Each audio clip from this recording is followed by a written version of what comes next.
of back and forth, people calling him out, him getting pissed off. They're saying no sound. Oh, shit. No sound. Mother fricker. All right, hold on.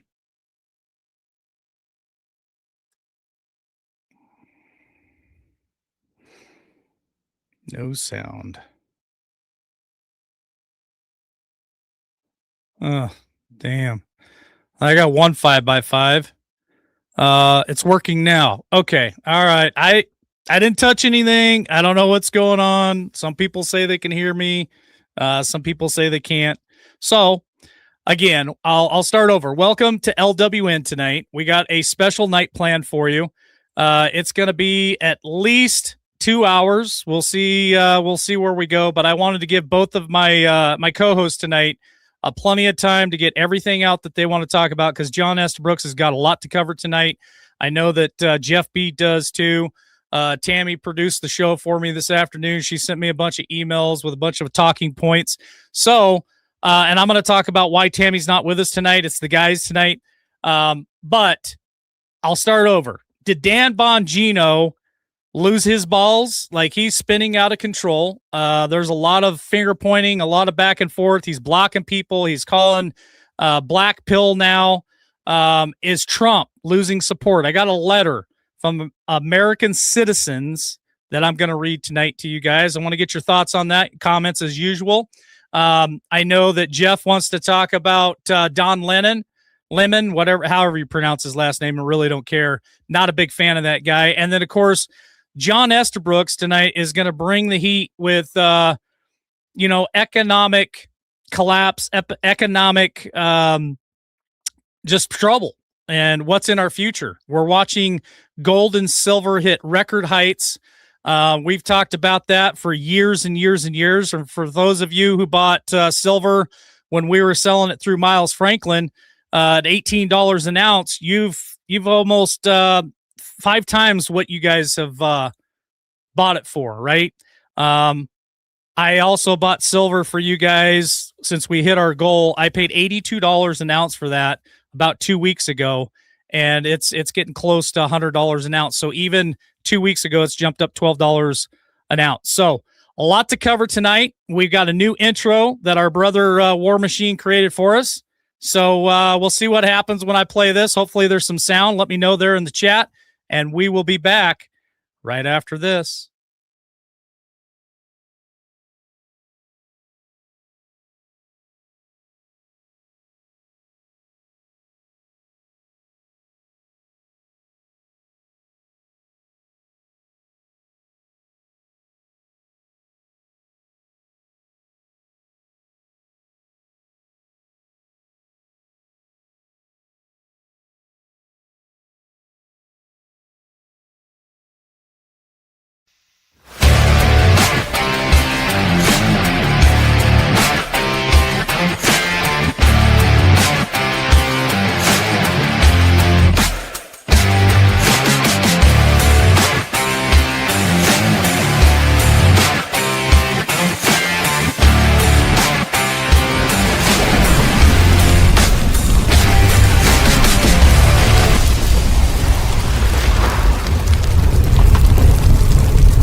All right. Pretty cool intro that War Machine created for us. Guys, let me know in chat what you think of that new intro. Give War Machine some love. I know that he worked really hard on that. And everything that I asked him to do, he really does such a wonderful job. And we're going to talk about merchandise at the beginning of the show here real quick. We got a lot of stuff to cover tonight. So I want to say hello to both my co-hosts tonight, John Estabrooks and Jeff B. How are you gentlemen doing tonight? And then I want to cover merchandise and a shout out to War Machine, because just a lot of stuff going on tonight. So how are you both doing? I'm 5x5. How about you, Jeff B? Yeah, freezing at -14 degrees. Well, I'm glad I'm here in Idaho then, because I gave up the cold weather in North Dakota a few years back, and I don't wish that on anybody. So glad that it's warmer here, I guess, Jeff, and I'm glad you're not frozen to death. War Machine has done some amazing stuff for us, and we're getting ready to unleash uh, a whole a whole new line of merchandise, which is the tumblers. And so check it out. Go to the store. We'll have tumblers in the store here just in a few days, I'm hoping. And then we've got 45 states now, Jeff. So we're just missing 5 states. And I know War Machine's working on that. So if you guys have been waiting for your state to get in the store for the animal t-shirts that we've created, check that out. I got We the People on tonight. One of my favorite that War Machine did for us. So a lot of merchandise and an announcement real quick.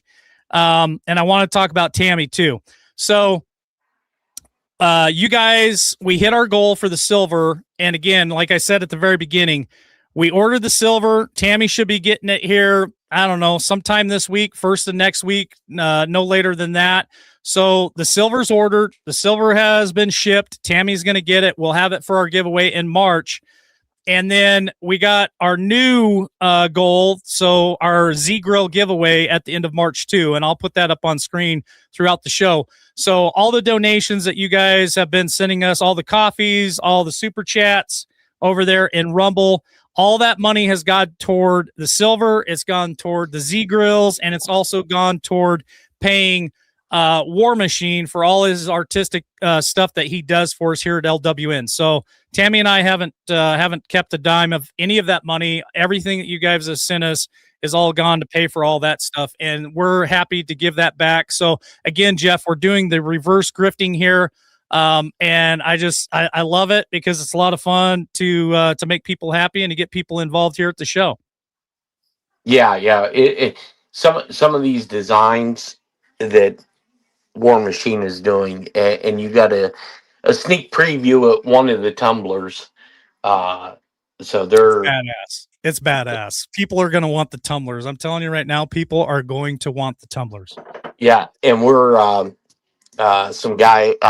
some people in the front office are working. I'm having them work on the website a form to where if there's something in particular like a certain type of tumbler, shot glass, or any type of material ware that you can put in a request, and we're check with our suppliers and get a template made so we can get that put on whatever merchandise you like.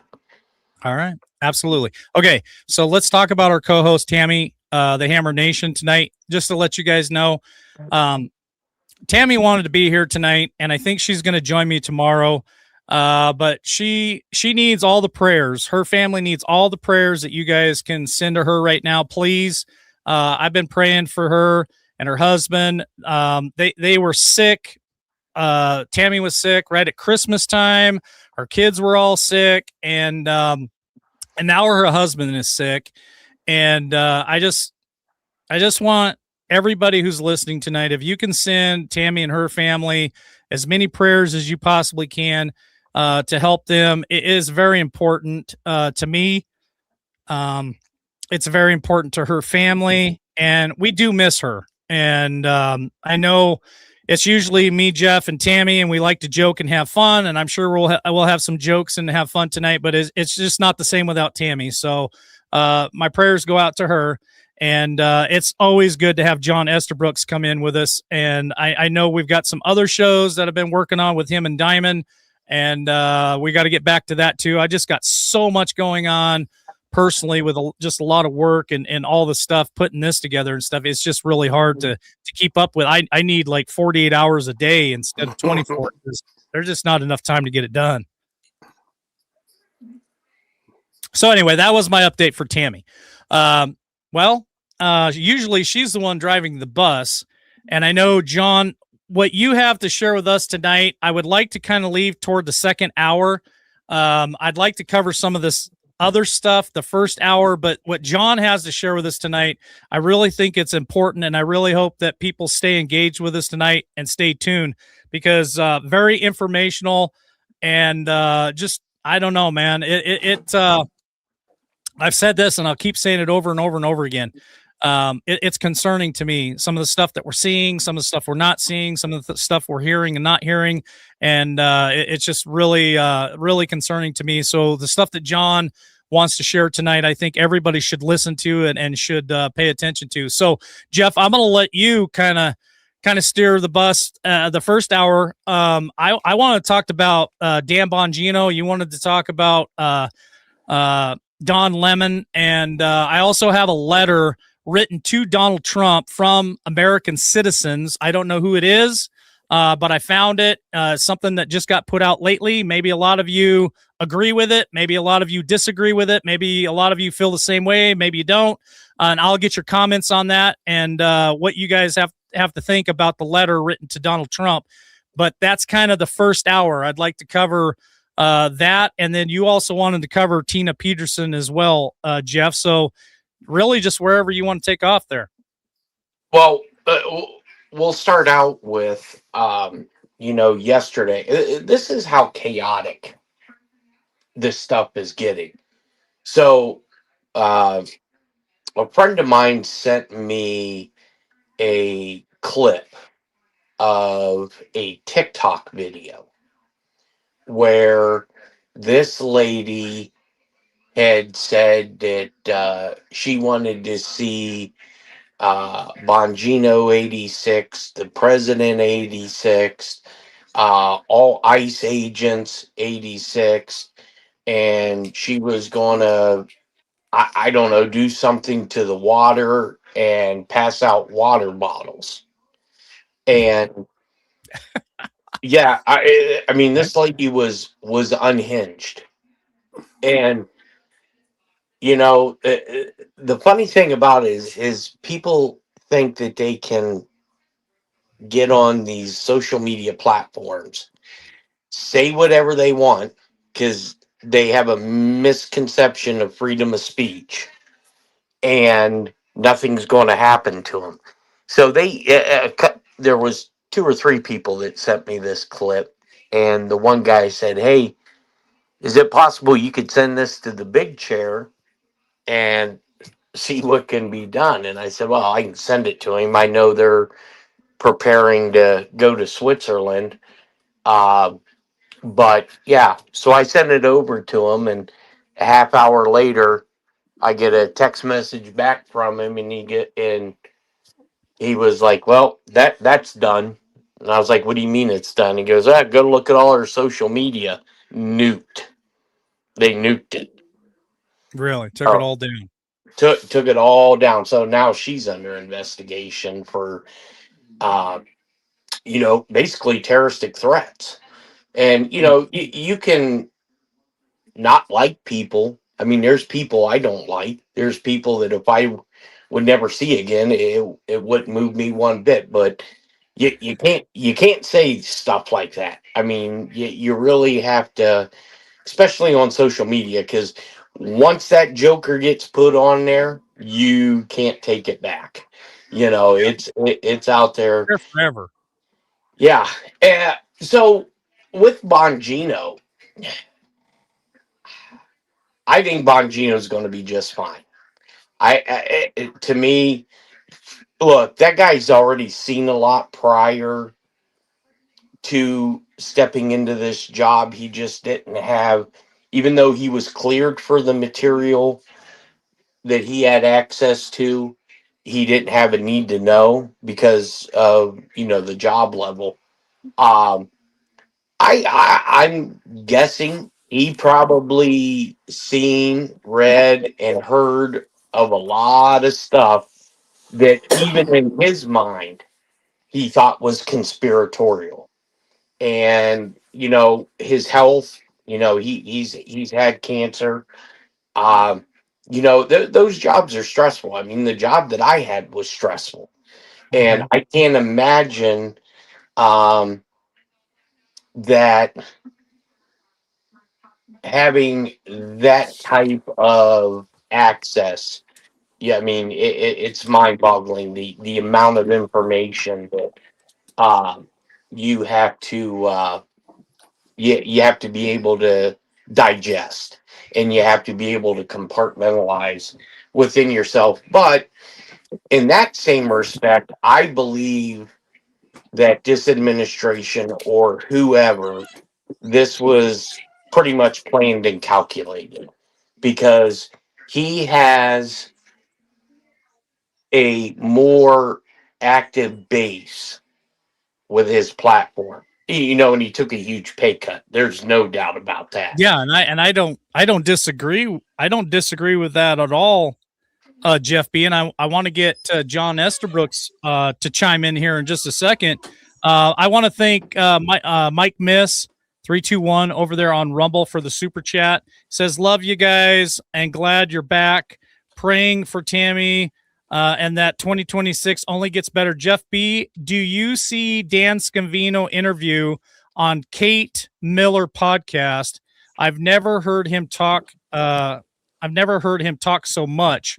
And then I've got James O'Keefe here on X, and I'll go to John Estabrooks for this, but let me put this up on screen real quick, and I wanted to try to cover it real quick. So Tammy sent us this, and this again is James O'Keefe on Dan Bongino, and he says we have a right to know what is that shocks Dan Bongino to his core. Now, I'm gonna stay on my ground on this. I think that Dan Bongino got into some stuff, seen some stuff that shocked him to his core. And I think he left not because he only I saw one of the comments there, I can't remember who put it up there, that Dan only committed to 2025. I will politely disagree with that. I think he was supposed to be there a lot longer than 2025, but I still feel like he got the hell out for, and I agree with Jeff. Maybe there's some health issues. Maybe there's some family issues with the wife and him being gone all the time. But I honestly, and it's just my opinion, I think he left because it was just way, way too much for him. And he's seen some shit, and maybe there were some phone calls made that he didn't like, and he's just like, you know what, I'm out of here. I also saw a comment in there where somebody said he left because of Pam Bondi. And we'll talk about that tonight too. And I believe that's all part of it. I think there's just little bits and pieces that added up for Dan Bongino, and it added up to be too much. And so Dan says here, during my tenure as deputy director of the FBI, I have repeatedly relayed to you that the things are happening that might not be immediately visible, but they are happening. The director and I are committed to stamping out public corruption, and that the political weaponization of both law enforcement and intelligent operations, it is the priority for us. But what I have learned in the course of our propriety and necessary investigations into these matters is shocking to me, to my core. So there it is. It's shocking to his core, and that's what O'Keefe is talking about. What I agree with O'Keefe. What is it that shocked him to his core? And again, I'll go to John Estabrooks on this and what his opinion, what his thought is on Dan Bongino on why he left. Go ahead. All right. So for me, you got to imagine he saw the open book. He saw everything in the true color of what it means. Acts of treason. If he watched Frazzle Drip in real time, and it became not just some conspiracy theory, but a reality to him, and just how evil those people are. When you look at the child and human trafficking that Epstein was involved in, I'm sure that he got a full eye of all of that. And when you go and think about the people that are actually truly associated with Epstein and wanted to bury everything about Epstein, it's billionaires and millionaires and people that were captured by what I believe is our CIA and Mossad, because it's definitely with Ghislaine Maxwell's father's connection to Mossad.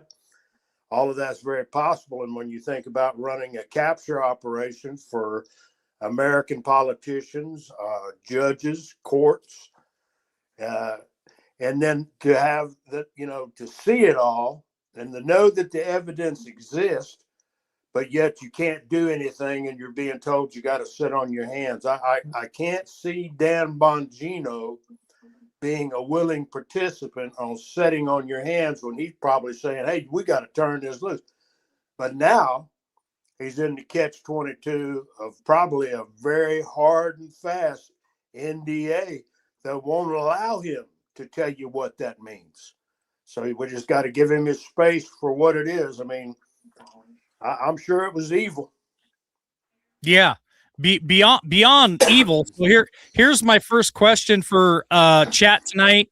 For all of you, those of you watching this live, go ahead and put your chat in, your comment in chat. And for those of you who are watching us later, drop a comment. I try to get to them if I possibly can. So drop us a comment later. But here's a question. Do you guys believe that Dan Bongino seen something, knows something that shocked him to his core that made him want to leave? Do you think that maybe he left because of personal reasons, whether it's health or family? Or do you know, I don't know. I still think that there's some things there that we'll never know. And that Dan Bongino, I think he made the move to protect his family, and he got threatened. And that's my thought. Jeff, yours? Well, that's in the scope of possibilities. You Yeah. know, if what is going on is what we believe is going on, these people are playing for all the marbles.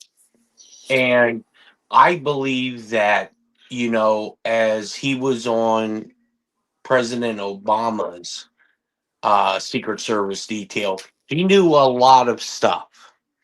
But I think because curiosity kills the cat, once you have access to information that you would like to know what actually transpired, and you start reading that material and the foundings of it, it could do a major mind game on you. But there's stuff that when I left, there was some NDAs on some programs that I worked on that were 130 years. So that Jeez. would have that would have put me at like 160, at the time of those programs. Uh, and I do believe that he definitely was frustrated because there was full evidence of major crimes being committed against the American people in foreign countries that they should I believe he's the type of person that would say screw it, let's go put some handcuffs on people. Yeah. But I don't believe it's the White House that's holding them back. I don't believe it's Pam Bondi, even though I'm really on the fence with her. I don't believe it's in her hands. I believe that we are in a continuity of government status. Well, And here is Grok on Dan Bongino, and then Dan Bongino responded to it. So Grok says, "No, that's not what I meant. Bongino advocated for releasing the Epstein files multiple times in 2025. As FBI deputy director, he pushed for transparency, but clashed with the DOJ over redactions, leading to his resignation in late 2025. Sources indicate internal conflicts limited full disclosure, not a lack of effort on his part." And Bongino responds to Grok with this statement: Grok versus the anti-Trump doomers trying to destroy his administration. Friends, don't let friends fall for doomer bullshit. 2026 will be one of the best in our country's story's history. And what are your thoughts on that? Either one of you. well, I'll let John go ahead. Go ahead, John. Well, that's a tough one, Mike. I am firmly convinced that if we're not under continuity of government, any of these people that are attempting to communicate and deal with Bongino when they know that he's under an NDA, how do you reply? What would be, I'm sure he's got to have a legal team to make sure that he doesn't cross any lines with anything that he says. Yeah. That's got to be a thin line of where do you go? What can you say? What can't you say? It's not like you can just go dropping hints, because then are you in breach of the NDA, and then then the end of Dan Bongino's show. And, I wouldn't want to be in his footprint right now. I feel for the guy, because I believe he's a stone cold patriot. I think he got there and thought he had a mission that he was going to be able to get things done. And he soon realized, they're telling me all this, I'm seeing all this, and no action's being taken. And then if it is the military, that makes better sense than someone inside of the Trump administration, Pam Bondi, or anybody that they're holding back from. They've got the clear evidence. Trump has openly said Barack Obama is a traitor. When he openly speaks that, he can say it. He's the presidente. He's the commander in chief, and he can get away with it. Well, does he have the same information that Bongino had? And then is Bongino the kind of guy? Well, look, if this son of a gun's a traitor, why ain't he in a cage? Yeah. That's what I want to know. We all want to know. I think he was frustrated for sure with the lack of things actually happening. And I don't, I don't know how that stuff goes together. So I can't sit here and say, well, it should have been easy, because it probably is not easy. Let me play a video that was Dan Bongino. This was Dan Bongino on February the 2nd. And we'll play this video real quick and we'll get Jeff B's reaction to it. Let me, well, hold on. I got the wrong one. Let me stop share and share it again. It popped up on another screen. So let me share this one. There we go. So this is Dan Bongino back on his show, and then I'll get Jeff B's thoughts on this. Oh, can't wait to get back on the air. February 2nd, 10 a.m. Eastern Time. The return of the Dan Bongino Show. Lovers, haters, friends, supporters, detractors, you're all welcome. Make that chat room fire. I want to hear it all. Rumble.com/Bongino, February 2nd, 10 a.m. live. See you there. So I'm gonna ask chat, but I'm gonna ask Jeff B and my co-host John Estabrooks tonight too. And I think we all agree. I think the three of us will probably agree on this. So here's my question to chat. Do you guys think that Dan Bongino is more productive and more of a threat behind the mic? Or do you think that he was more of a threat behind the badge? I'll go to Jeff B and then to John Estabrooks. I think he wanted to be more effective behind the badge, but I think his hands were tied. So I think, in my opinion, I think he's more effective behind the mic. Go ahead, Jeff B. Well, in a certain sense, I think he's screwed on both ends, because one, he's not going to be able to discuss a lot. There's going to be a lot of meetings that I was told took place where some individuals, including the big chair, went off the deep end, and not at Trump, but it walked out of the Oval Office. And the circumstances weren't told to me, but it was very, very heated. And getting back to where I was saying, I don't think there is much that Bongino, Cash, Pam Bondi right now can do, because I believe that we're in continuity of government. And with the continuity of government, and we can get into it in short. Uh, going back to the evening of January 6th and going to Trump openly discussing the Insurrection Act. The phrasing that the president is required. Good. You're not sharing what we were talking about right before the show started, right, Jeff? No.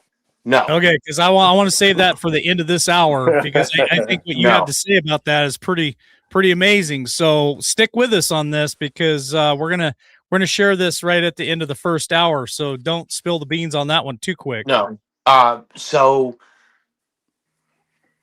the president at the end of the Insurrection Act, okay, if it was invoked, and it's my personal belief it was, the president has to make another statement like he did. You must go home peacefully. That's the first requirement of the Insurrection Act. In closing, once the military then says the insurrection's been squashed, which, if we just witnessed another insurrection at a church, whether people want to believe it or not, that was an insurrection, and we'll get into that here in a little bit. But the military, I believe, the military is a very slow and methodical operation. Okay, when I was working TAC Intel and gathering data and gathering targets to present to SIMPAC Fleet, Commander in Chief of Pacific Forces for the Navy, the evidence was there, but it was a very slow, methodical. Now, once the military moves, it's fast. Once they give the orders to go, and I think there's a lot of stuff that has to happen simultaneously. Just like this, everyone's so worried about this Epstein list, and I get it. Is your life going to change tomorrow if that's published tonight? Absolutely not. There's going to be a lot of stuff that you're never going to know about. They don't even have to really come out with an Epstein list. All I want to see is if one person, just one, who did anything adherent to a child, a minor, God, show them in cuffs and tell them what the hell they're in cuffs for. I think that would calm a lot of this garbage down. And with Bongino, if Bongino was on the other side of the aisle in his views, and he went out and he discussed stuff that was in an NDA, they would not even bat an eye. Nothing would happen. If Bongino were to get on the air and discuss stuff that's in his NDA, they're slapping the cuffs on him. Yep. No doubt about it. Yep.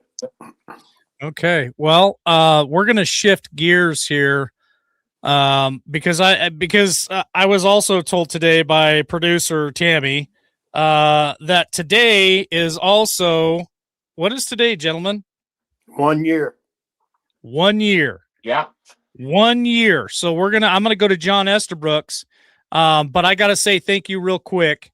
Let me change screens here. I want to say thank you real quick to, I don't know who somebody is, but they said blessings to Tammy and her family. May they heal quickly. They bought us all 3 coffees tonight. So I really appreciate that. So those 3 coffees, they put us for our goal for the Z Grill, at $30. And so we're starting to climb. We'll get to that goal there. So, we got the Z Grill for the March giveaway. So thank you for those coffees. Drop your name there in chat so we can get it. That way we can put you in. So for every $5 you spend in our store, Jeff's store, and every $5 donation that you make through coffees, is an entry into the drawing for March. So every $5 spent is entry into to the drawing for March. That's the silver, that's the Z grill, that's all of it. So thank you for that. Is it Jacqueline? I hope I pronounced the name right. So let me pull this up, John Esterbrooks. I found this in the email that that Tammy sent me. Like I said, she pretty much produced the show for me this afternoon, even though she was busier than shit. So I appreciate Tammy doing this for us. So here is from Breitbart. Year one of wins, Trump's top accomplishments in the first year of the golden age. I know Kathy H needed to hear this. So Tammy sent this to me for Kathy H. So President Donald Trump worked on warp speed to make America great again his first year back in office, and the results on countless fronts have been just amazing, to be honest with you. And so here, and I'll drop this link in chat so you guys can grab it. I'll drop it in the Rumble chat, and I'll drop it in the StreamYard chat so that you guys can grab it. But just a whole list of the stuff that he's accomplished, whether you agree with it, whether you don't agree with it, whether you think he hasn't done enough. I'll go to John Esterbrooks. What are your thoughts on that, John? Well, number one, if you really want to see that, I think the White House, you can go to the White House's website and you can pull up the way they captured his first year. And I think it's a document that you can look at and read. Yeah, it's massive what has taken place. You know, the sealing down and locking down of the border, massive. The starting of the, removal of criminal illegals, which, I mean, that's kind of a misnomer, huh? Because if you cross the border illegal, aren't you a criminal? I mean, if that's the first act you take is to break the law, then you're a criminal. And then money-wise and what he's done for the economy, he recognized real quick, if you want to start the decline of inflation, you've got to increase the production and reduce the gas prices and oil prices, because transportation affects every single thing that we do, how it moves and how it gets here. So he's taken large steps, leaps and bounds. The big, beautiful bill, the tax break that's going to give Americans is massive. You know, when you think about that, he continually is speaking about doing away with the Internal Revenue Service, which I don't, that I'm all I don't for disagree with that at all, John. No, hell no, I don't either, because they on my tail every day. I have to keep an attorney on. I mean, I'm paying a guy right now to keep me out of their clutches. Wow. But so that's massive, and you see his effort to really impact people that are on Social Security. Everything that's been done on the healthcare front, I totally agree with. Robert Kennedy is moving at a really rapid pace. When we think about everything that's happened in this nation and when it involves the healthcare system under Obama, and when Nancy Pelosi, when we were all in D.C., and she walked up there and locked arm in arm with her Democrat friends and rammed that down our throats. And then we had to wait to read it. And I was there, folks. I mean, listen, that was a sad day for me, because it was like we had no voice at all. Even though there was tens of thousands of us, we had no voice. No one wanted to hear us. We weren't going to be able to receive and get the documents. And then when we did, it was such a massive piece of legislation. We had to split it up. For our Tea Party, I think we gave 50 pages to each person.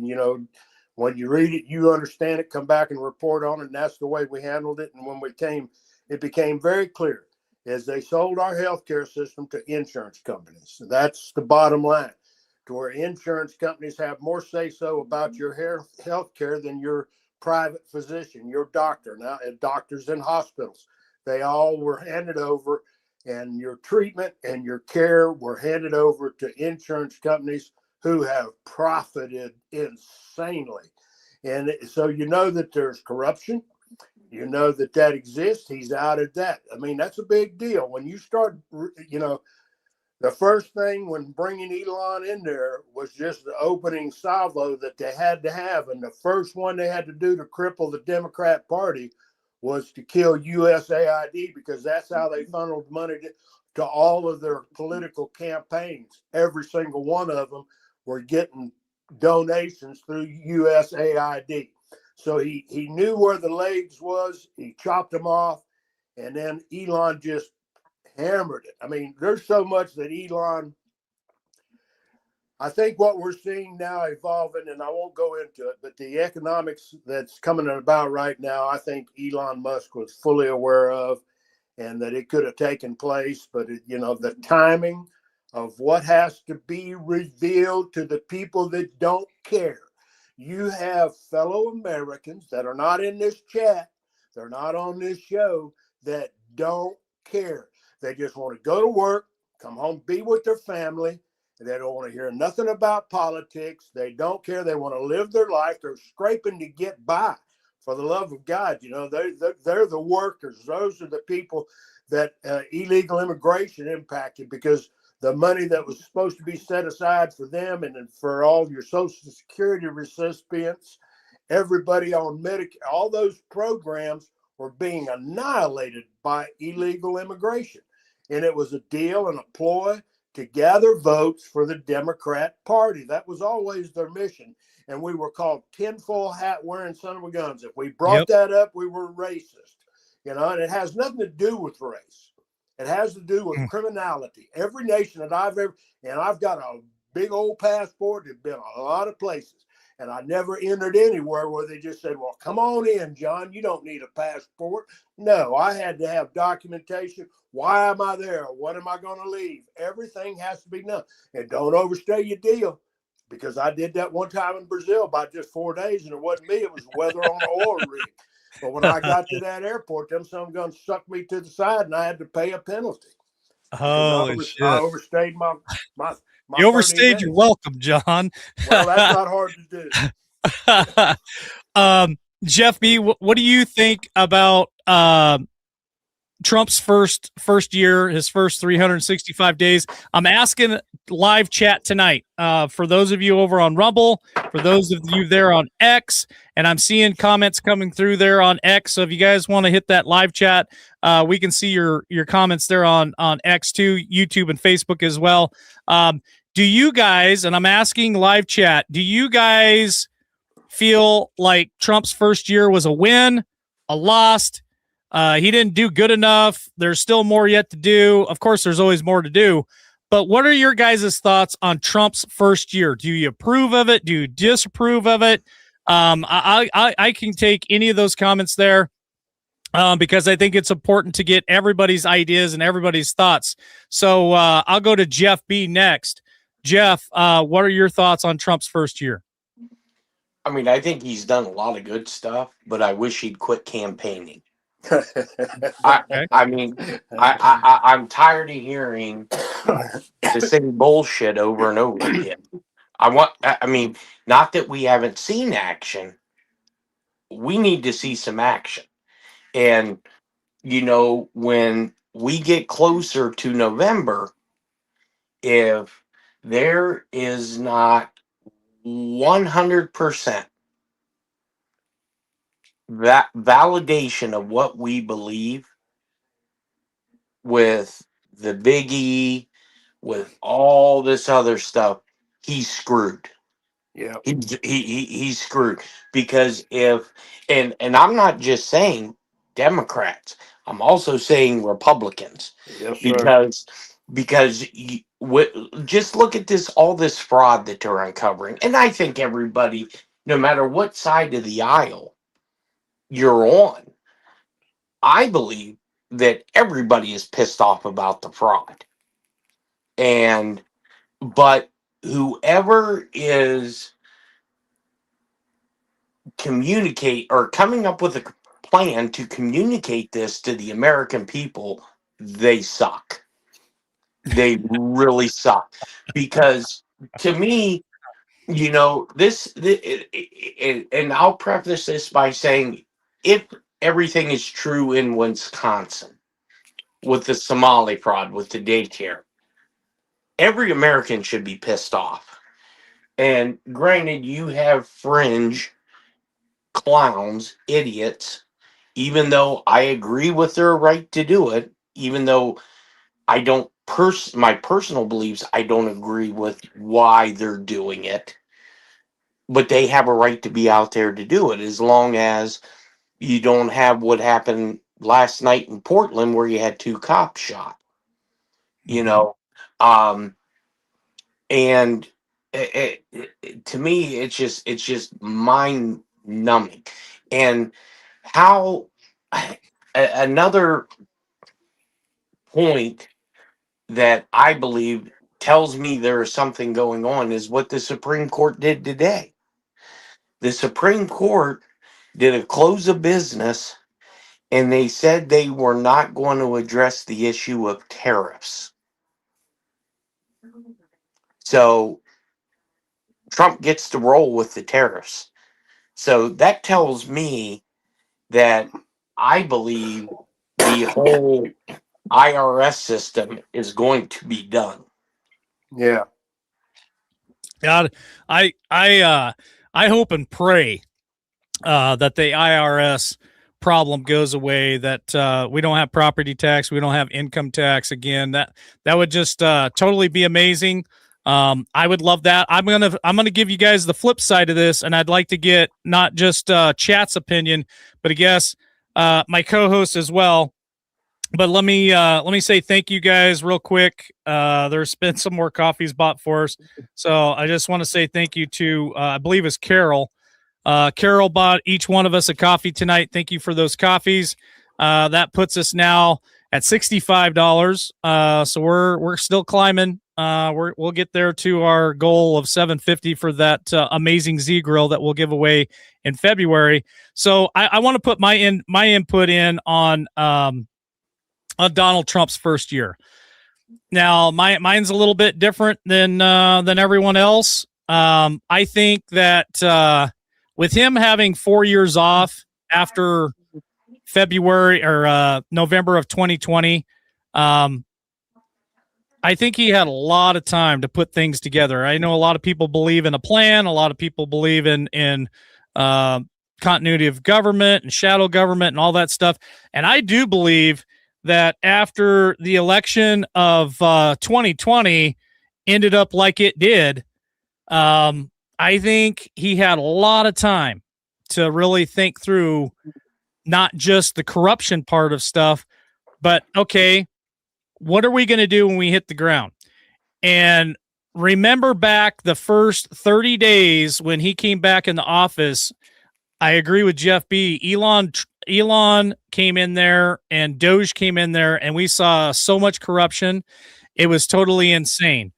And I think that in my opinion, his first 6 months of this current administration is better than the last 6 months. And I think there's starting to become a lot of hangups. And this is just my own speculation of this. I think there's been a lot of different hiccups that's causing him problems. And it's slowed him down, to be frank. And so is that going to change in the future? Is 2026 going to be something different? I want to read all you guys a letter. And I think I saw the comment there in chat where this letter was written by Mike Flynn, General Mike Flynn. So let me share this real quick on the screen. And I know I sent it to Jeff earlier, or maybe it was to John Estabrooks earlier. Maybe I sent it to both of you. I don't know. I was told that this was written by, again, General Mike Flynn. And I don't know if it is or isn't. I have no clue, but I wanted to read this to you guys just to give you an idea of maybe a different perspective and what some Americans are thinking right now. So it says, Mr. President, I'm writing this as someone who voted for you, backed you, still believes you're the only man stubborn enough to take on the rot in Washington. You didn't get elected because people wanted business as usual. You got elected because people wanted the swamp drained, not lightly filtered and set back into circulation. It's been done over a year now. or it's been over a year now. And respectfully, the American people are starting to wonder where the handcuffs are. We're all told accountability is coming. We're all told deep state would finally face consequences. Instead, all we've seen is delay, deflection, and the same old DC game where nobody important ever seems to answer for anything. Now, I played a video from Shipwreck that Tammy sent me a few months ago. And I know some people watched it and probably didn't get the whole meaning behind it. But if you remember that video, she went on and on and on saying, look at the letter I wrote. Look at my outfit. Look, there's going to be accountability. And she just kept repeating it for like 4 minutes straight. It was so annoying to hear it. But I tie that to this letter. Like, a lot of people are tired of hearing there's going to be consequences. People are going to pay for what they did, but yet we don't ever get any action. And so here's the last half of the letter. It says, that brings me to Pam Bondi. Mr. President, this isn't personal. It's practical. The Department of Justice under her watch has not delivered the accountability your voters were promised. No major players held responsible, no real teeth, no visual fear from the people who's been abusing power for years. At some point, loyalty to the mission has to matter more than loyalty to individuals. If the DOJ isn't moving, it's because the evidence if the DOJ isn't moving, it's not because the evidence isn't there. It's because the will isn't there. And if the will isn't there, then it's time for a change. Plain and simple. You always said you hire the best, and when sometimes it doesn't work, you fix it. That's why people trust you. That's why they voted for you again. But keeping someone in place who isn't delivering sends the wrong message to the American people who are tired of watching the same unelected operations stake free. We don't need speeches. We don't need delays. What we need is actions. And if Pam Bondi can't or won't take the fight to the deep state, it's time for her to step aside and let someone who will do the job take over. Someone with a backbone, someone who understands that accountability isn't optional anymore. The country is watching, the voters are watching, and they're ready to stand behind you. But they need to see that the fight they believed in is still being fought. Respectfully, we the people. Now, I'll go on record and say that I feel exactly the same as what this letter has been sent to the president. Again, I don't know if it's sent to him. I don't know if General Flynn wrote it. I don't know. I picked it up off of Facebook today, and I thought, holy shit, I feel that way as well. So here's my question to you live chatters tonight, and then I'm going to go to my co-host. Do you guys agree with this letter? Who? It doesn't even matter who wrote the damn thing. I could have wrote it. Jeff could have wrote it. John Estabrooks, Tammy, any one of us could have wrote it. Do you agree with this letter? Do you feel the same way? Or do you think it's bullshit? Do you think that it's all part of the plan and you're going to eventually see this movie come to fruition? I'm curious on what your comments are, because me personally, I feel this letter. I really do think that the American people are getting tired of being pushed aside, being dangled the carrot in front of us, but nothing actually happens. And my question to my co-host is, what do you think about this letter? And more importantly, do you think it will affect the midterms? I'll start with John Estabrooks and then go Jeff B. Well, it definitely will affect the midterms, because I write to my congressman and senator quite frequently, and they're both good Republicans. You know, Clay Higgins, he paid his way onto many committees. And what I see is evidence. How many cases have been made? So we have the election interference. That's done. That's proven. We've seen enough evidence.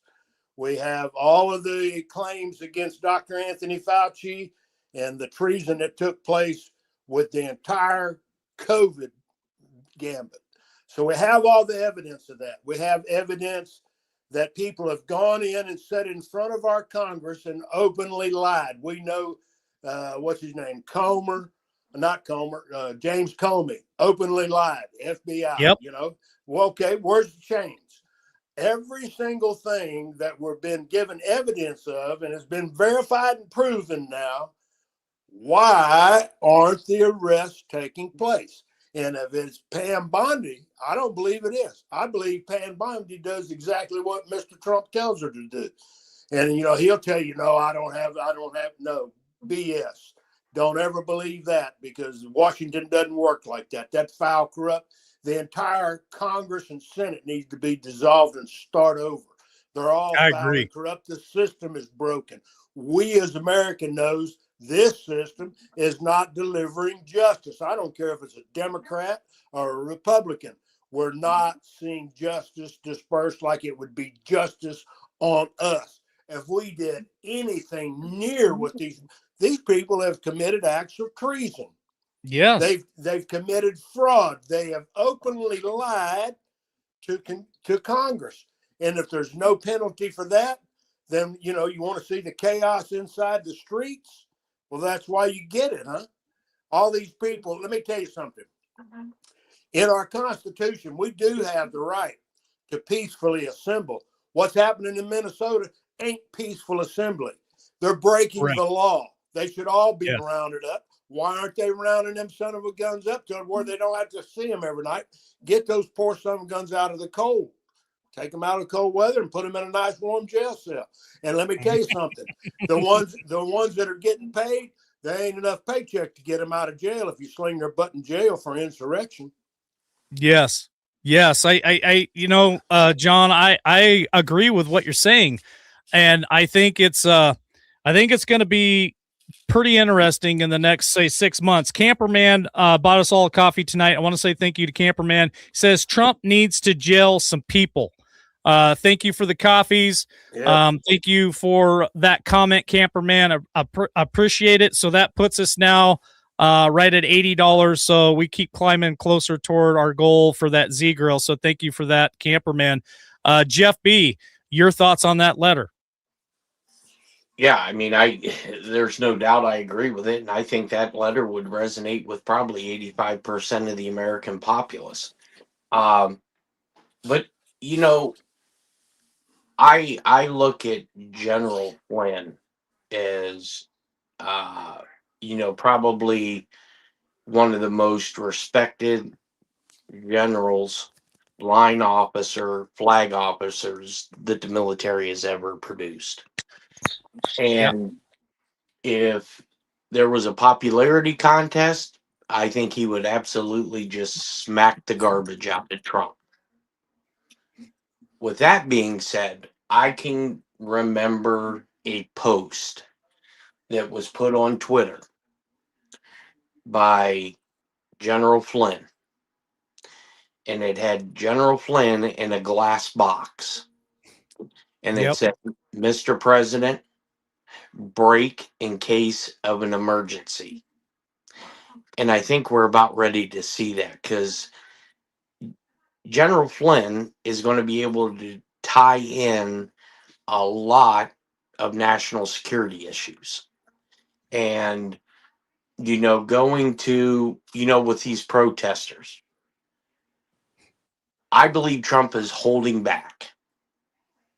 And there's going to be an event, I believe, that's going to force his hand. And I thought maybe that event might have been last night, but sadly, if it was a white cop shooting somebody of a different ethnic background, they'd have been burning shit. I think everybody can agree on that.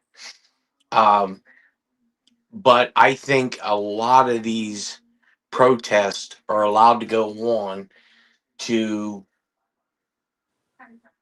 piss more people off, because it's working. I mean, there's Democrats that I'm friends with. We don't talk politics, but they are getting fatigued. They are getting tired of it. It's because these people, maybe not, they're getting paid to go out there and wreak havoc. And the moment that you take a bottle of water that's frozen and thrown at law enforcement, that's a no go for me.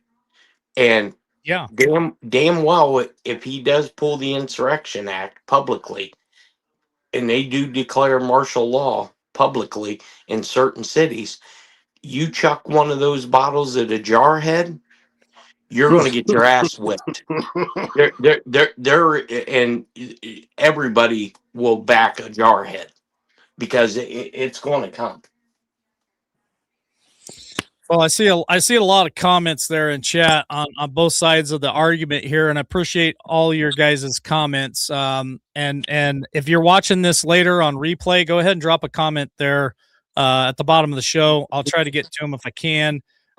We're at the bottom of the first hour. Stay tuned for the second hour because again, I'm on Unleash John Estabrooks about the middle of the second hour, and he's got a lot he wants to cover tonight with our economy, what's going on with gold and silver and paper and currency and all the stuff. So you're not going to want to miss that. I know it's going to be a long-winded night tonight, but I thought it was important to at least try to focus on about 2 hours because it was just too much information for us to try to get all in an hour or 90 minutes. So it's just wild, and a lot of people are going to be shocked, and a lot of people I think are going to be disappointed in certain things. So, Jeff, let's go ahead and start covering what we were talking about in the back there, backstage before the show went on, because there was something that you wanted to bring up and something that you thought might surprise people and they might be very interested in. So I'm going to go ahead and say thank you to Lori Comfrey tonight. She also bought us 3 coffees. Which puts us now at $95.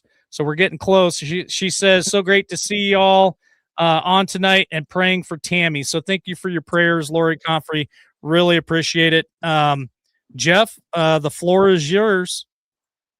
All right. So, this whole thing with the church and Don Lemon and some of these other individuals, this stuff here blows my mind. So they have made an announcement that they are going to go after Don Lemon and other individuals on the FACE Act. I never even knew this damn thing existed. All right. And then they're also going to go after these people based on the Enforcement Act of 1871, which is commonly referred to as the KKK Act. Didn't know this existed. Okay. Now I'm gonna read this to you. KKK Act. Yeah, I mean that's what it's commonly referred to as. So you have to listen to the words and see how creatively DOJ is going to apply this. And as you start hearing this, it's going to trigger what I believe happened on January 6th. Even Okay. though, it was a church, a place of worship, both of these acts is requires the US military to be involved. Okay? So Okay. we'll start with the Enforcement Act or the KKK Act. It says it's a key piece of reconstructive legislation designed to combat the Ku Klux Klan terrorism by making Klan intimidation tactics federal crimes, holding state officials accountable for civil rights violations, and empowering the president to use federal troops to suppress violence and conspiracies against the government. Passed under President Ulysses S. Grant, it enforces the 14th Amendment and targeted the Klan efforts to undermine Black voting rights and equality. Okay, so here's the key provisions of it. Federal offenses. Criminalize Klan activities like conspiring to interfere with voting, holding office, or serving as juries. Civil rights enforcement, allowing federal courts to hear cases where state officials deny citizens equal protection or civil rights. Okay? This is where I think the Tina Peters is going to come into effect. Presidential power. It authorizes the president to use the militia and suspend habeas corpus to suppress Klan violence. Now, when it says Klan violence, it doesn't mean you have to be out there in bed sheets. Klan violence is terrorism, okay? And used for jury reform to prohibit Klan members or sympathizers from serving on juries in cases related to Klan activities. Okay, so that's the first one. And the funny thing is when they told Don Lemon this, he laughed. He goes, "The KKK Act? Yeah, KKK was against us. They can't use that against me." Remember, civil rights isn't just for minorities. Civil rights is for every U.S. citizen, no matter what creed, no matter what color. Okay, and so now you have the FACE Act. This is what people are saying, well, that has nothing to do with what they did because they did it inside of a church. This is for healthcare clinics, okay? Which you do your research and you look how many times Joe Biden or whoever was playing Joe Biden invoked these two acts, and the media never said a damn thing about it. Okay, so the FACE Act is a freedom of access to clinic entrances. In 1994, the U.S. law that makes it a federal crime to use force, threats, or physical obstruction to prevent people from obtaining or providing reproductive health services or to interfere with religious worship, protecting both clinics and places of worship.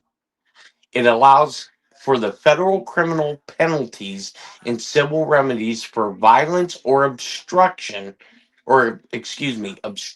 conduct, ensuring access to healthcare and religious services free from intimidation. Though its enforcement and application remain subject to political debate, particularly concerning protests at clinics and churches. Okay. So we can skip over the healthcare clinic, but the places of worship, it protects individuals from interference with their rights to worship. Okay. It says what it prohibits: using threatening force against somebody, physical obstruction that injures, intimidates, or interferes with someone, intentionally damaging property of a clinic or a house of worship. Enforcement is done by the U.S. Attorney General, can seek injunctions, damages, and civil penalties. Violations can lead to federal criminal charges with penalties increasing for repeat offenses. Okay?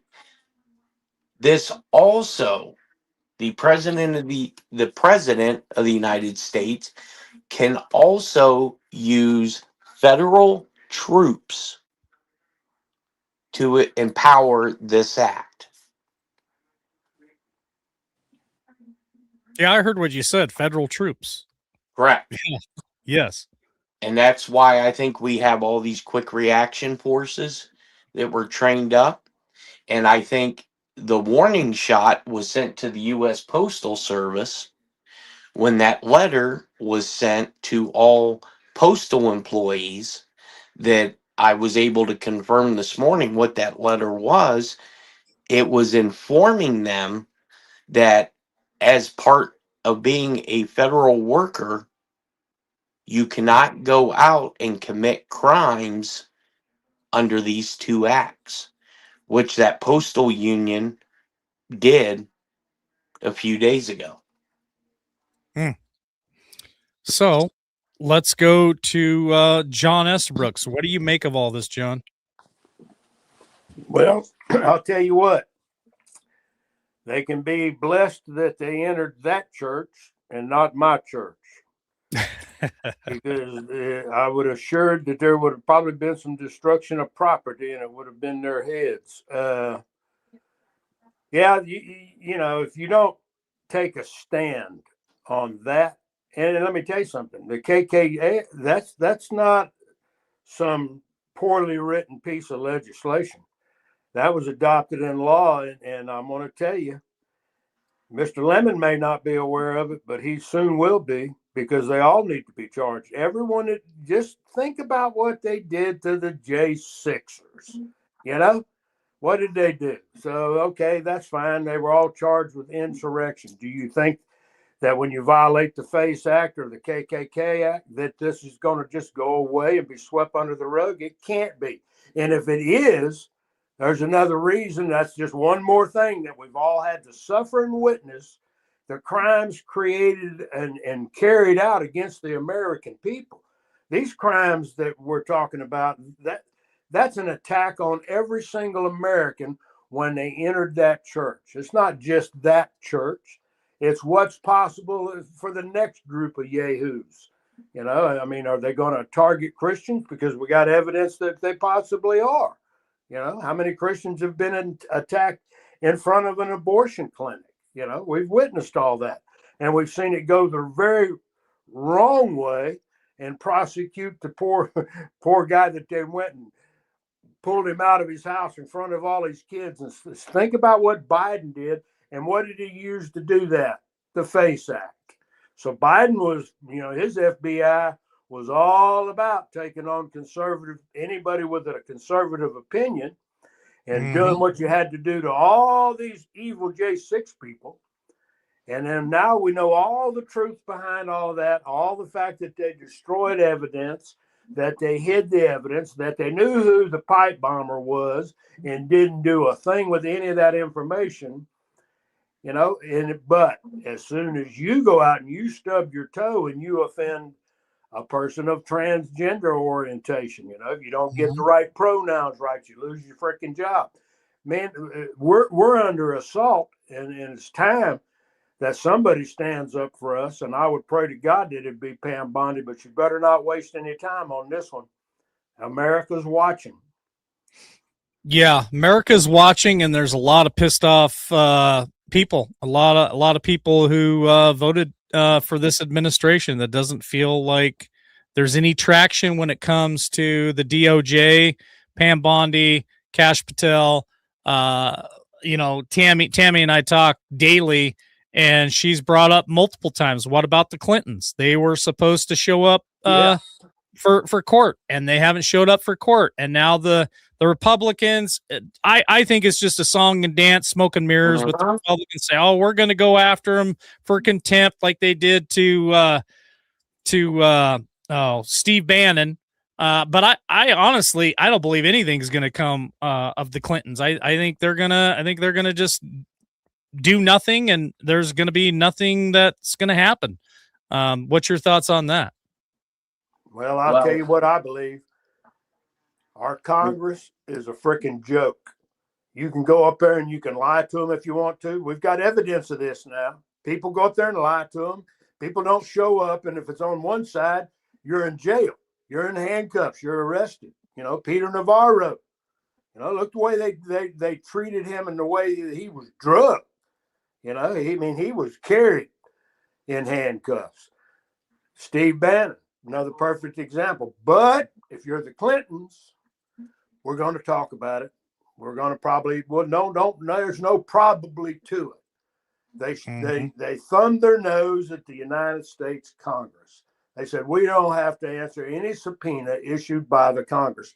You give that a try, Mike, Jeff, listeners. If you get a subpoena I'd from be Congress, in jail don't right show up. now. I'd be in handcuffs for not reporting to Congress. You know, That's it. why did they get an exemption, Jeff B? Well, I honestly, and some of the audience and listeners may not agree with me on this. I don't think they're going to be able to show up. And the reason I don't think they're going to be able to show up is Congress is null and void right now. Yeah. Could it also be something else that we've been told over the years, Jeff Well, B? You haven't really heard too much of Bill Clinton since sepsis. You haven't heard too much from Hillary Clinton since the old exit of the church. And I'm with everybody else. If these accusations and if these conspiracies are true, we need to see it. Yeah. The history books need to be written on, because there's no accountability. And I think this is where Trump is going to have to invoke the Insurrection Act, because you have police departments openly defying the orders of the federal government. And if you think that's batshit crazy, I've seen on numerous alternative media that there is a lady that's going to be sworn in, I believe, is a governor of a city or a state that has said she is going to she's part of a socialist party. Hmm. She was elected into office, Mm-hmm. and she said that she is going to use Antifa members as her security detail. That would not shock me. And there are pictures now. Everyone knows how AI is. I haven't had anybody be able to confirm to whether this shit's real or not, but they had a picture of this lady with these guys and gals standing behind her with gas mask and shit on that looked like the Third Reich. And I'm serious. I don't mean to laugh, because that really is not funny. But holy shit. Go ahead, Yeah. Jeff.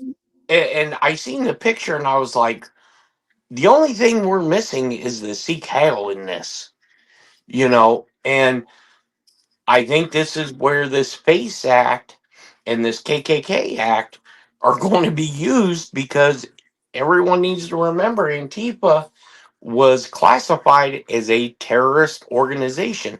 So now you have a member of a political party using a terrorist organization as their security detail.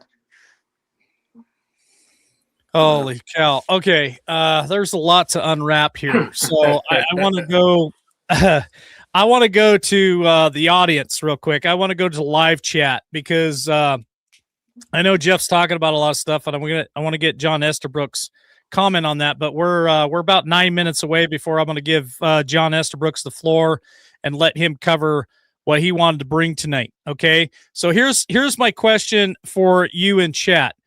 And I want all comments. Do you guys believe the reason why the Clintons can't show up in Congress, and I know a lot of you do believe this, is because the Clintons are no longer around? Now, I used to believe that, not so sure about it anymore. I know some of you believe that it's just actors that are playing the part. Do you believe that? Or do you believe more like I do, where I just believe that there's not really any accountability anymore? Well, there never really has been. And that these sons of bitches get away with damn near murder. And when it comes to Clintons, I'd say probably that too. So you don't want to be you don't want to get Clinton size. So do you believe? What do you believe? And if you're watching this later, go ahead, drop us a comment there. Would love to read it. Are they dead? Are they alive? Are they clones? Are they actors? Or is this just more of the same? And it just they can get away with whatever. John Estabrook, I'm going to let you give us a short answer on that. And then I want you to go ahead and present to us what you want to talk about tonight, and we'll run as long as we need to after that. Go ahead, sir. Okay. Well, as far as the Clintons, if they haven't been executed, let's hope they're cooling their heels in Gitmo. And look,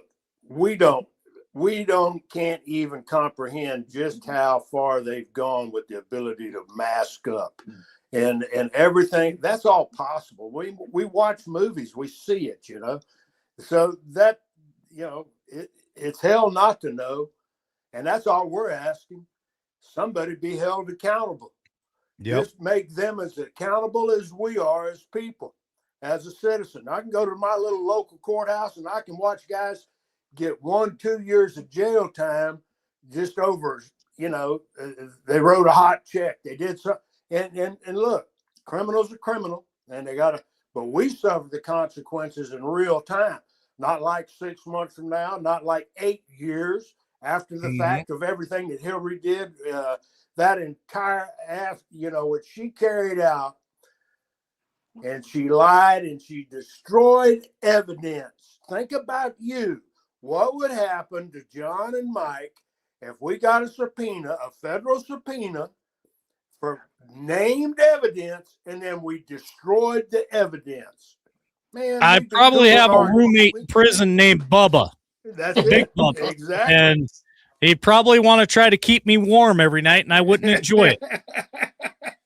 Well, that's a fact for us, but it's not a fact for what we see. And when justice is supposed to be blind, there's no way. We've got 2 or 3 tiers of justice, and it don't work out for the working guy.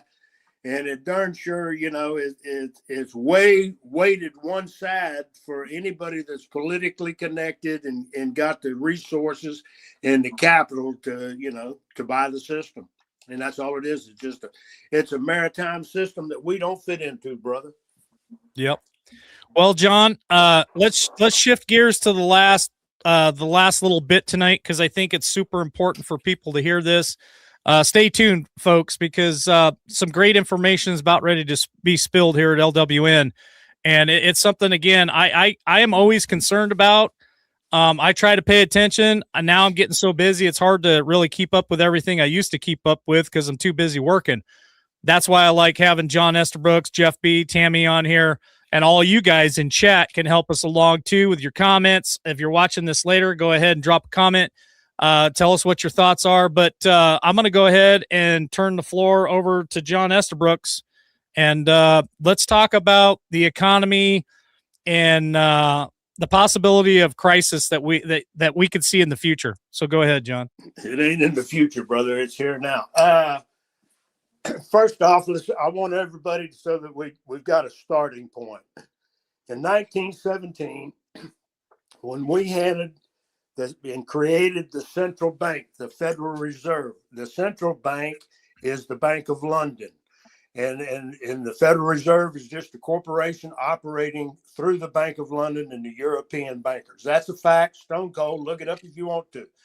The Internal Revenue Service was then created to collect the taxes for that Federal Reserve system, not for us. I mean, and there was a time frame where Internal Revenue Service, the U.S. Treasury didn't see anything that they were collecting. But under the turning over, since we turned our currency in 1971, Tricky Dick Nixon, under pressure, because people started to lose faith, and you got to think about what was happening with Vietnam and JFK, LBJ. The people's confidence around the world on what track the United States was on became questionable. So people that had their gold stored to back their currencies in Europe France and Charles de Gaulle sent a ship over and said, give us every ounce of our gold. Then while the next ship was on the way coming, I want to say maybe from Spain, requesting the same thing, Tricky Dick cuts his deal with the central bankers, right? That they would make the U.S. dollar the world reserve currency. And then it had to be based on, they used petrochemicals, oil, because they had to get the Middle East, Saudi Arabia, and their whole little organization over there to buy in on it. And they did. And when they signed it, then our dollar is the world reserve currency. That is coming to an end because our dollar is fiat currency. When you read your little debt note that you carry in your pocket every day, Yep. and we except for exchange, it's all good, but it's still worthless paper. And here's the reality. Since 1917, when we handed everything over to this Federal Reserve banking system, we've lost 98% of the value of our dollar. Let that sink in. If you took this dollar, they'd give you two cents, because prior to that, and prior to Nixon, and when Nixon did away with the silver certificates, you could walk into a Federal Reserve bank with a $5 silver certificate, and then they had to give you in exchange, whether it was a single silver dime, they had to give you that on demand. You had the right to demand, I want to take my money out. And that was the medium. And, we had the gold standard. There's still a lot of gold notes still floating around. But let's get to where we're at today. When we see silver, and you covered it pretty good, Mike. When we first started doing the coin giveaway, we were able to go buy silver bullion, the Buffalo rounds or whatever, and we could get them for $18. And then, yeah, I bought them for $18 an ounce. I bought $800 worth of it. I gave all of it away here on this show. And so anybody who received that gift, what was that, 3-4 years ago, that $18 silver coin that you got from LWN is now worth almost $100. So about a week and a half ago, we reached our $500 goal here at LWN. I reached out to Miles Franklin. I bought another $500 worth of coins. I paid $82 per coin for that, John Estabrooks. I looked the other day, and gold is getting real close to breaking $100 an ounce. And so I've already made money on that, but we're getting ready to give all those coins away in March. And here's the thing, John Estabrooks, how much are those coins going to be possibly worth in March, 2 months from now, when I go to give those away? They could be well over $100, correct? Well, they will be. And I'm going to give you, everybody can go look for themselves, because I watched an anomaly take place, because I don't collect just silver rounds. I'm a numismatist. I collect coins, and I've always loved silver eagles, gold eagles. I don't have many gold ones left, but it's silver eagles. I've been a collector of those since the mint started letting us buy them in '86. Yeah, and John, here's another fact. When we teamed up with Miles Franklin and we started selling gold and silver here at LWN, silver was somewhere between $1,600 and $1,800 an ounce. And I think the other day I looked and it was at like $4,500 or $4,600 an ounce. Yeah, for those people who bought that gold back then, you've more than doubled your money. Yeah, brother Stephen H. He can tell you exactly what he gained, because he did it during our time frame. He got into gold, and I'm glad he did. But so let's go to where we're at. So now, if you pull up the U.S. Mint page today, and you look at the price for a single 2025 Silver Eagle, and here's what I'm going to tell you, the anomaly. They took it down. They had zero, and that was, I guess, 5 days ago. They took down the entire page as far as listing any prices. They just showed everything out of stock, and that was a lie. But now they're back up and they're operating, and the price for a single 2025 Silver Eagle is $169. That's for an ounce of gold. So that when they revalue their assets, because that's part of the U.S. Treasury right there, the mint. So when they revalue their asset, it just gives you some kind of understanding of where it's headed. I believe that here's what's happened. When we saw this jump and it was in $32 range, stayed there, was manipulated. Andy Schechtman talked about it and has talked about it for decades, that COMEX is manipulated by the bankers. And how do they do it? They do it with the same thing that they manipulate us with, paper. So they use call and put options, and they use contracts in the COMEX.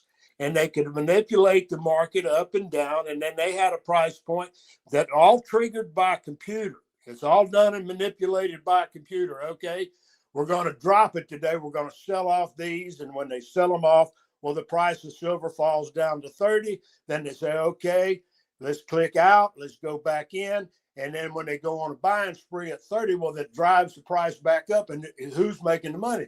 The central bankers. So the central bankers have manipulated all physical silver. Understand that. Now you get the BRICS nations, Vladimir Putin, let's say Brazil, China, South Africa, India, that say, we're not going to play your paper anymore.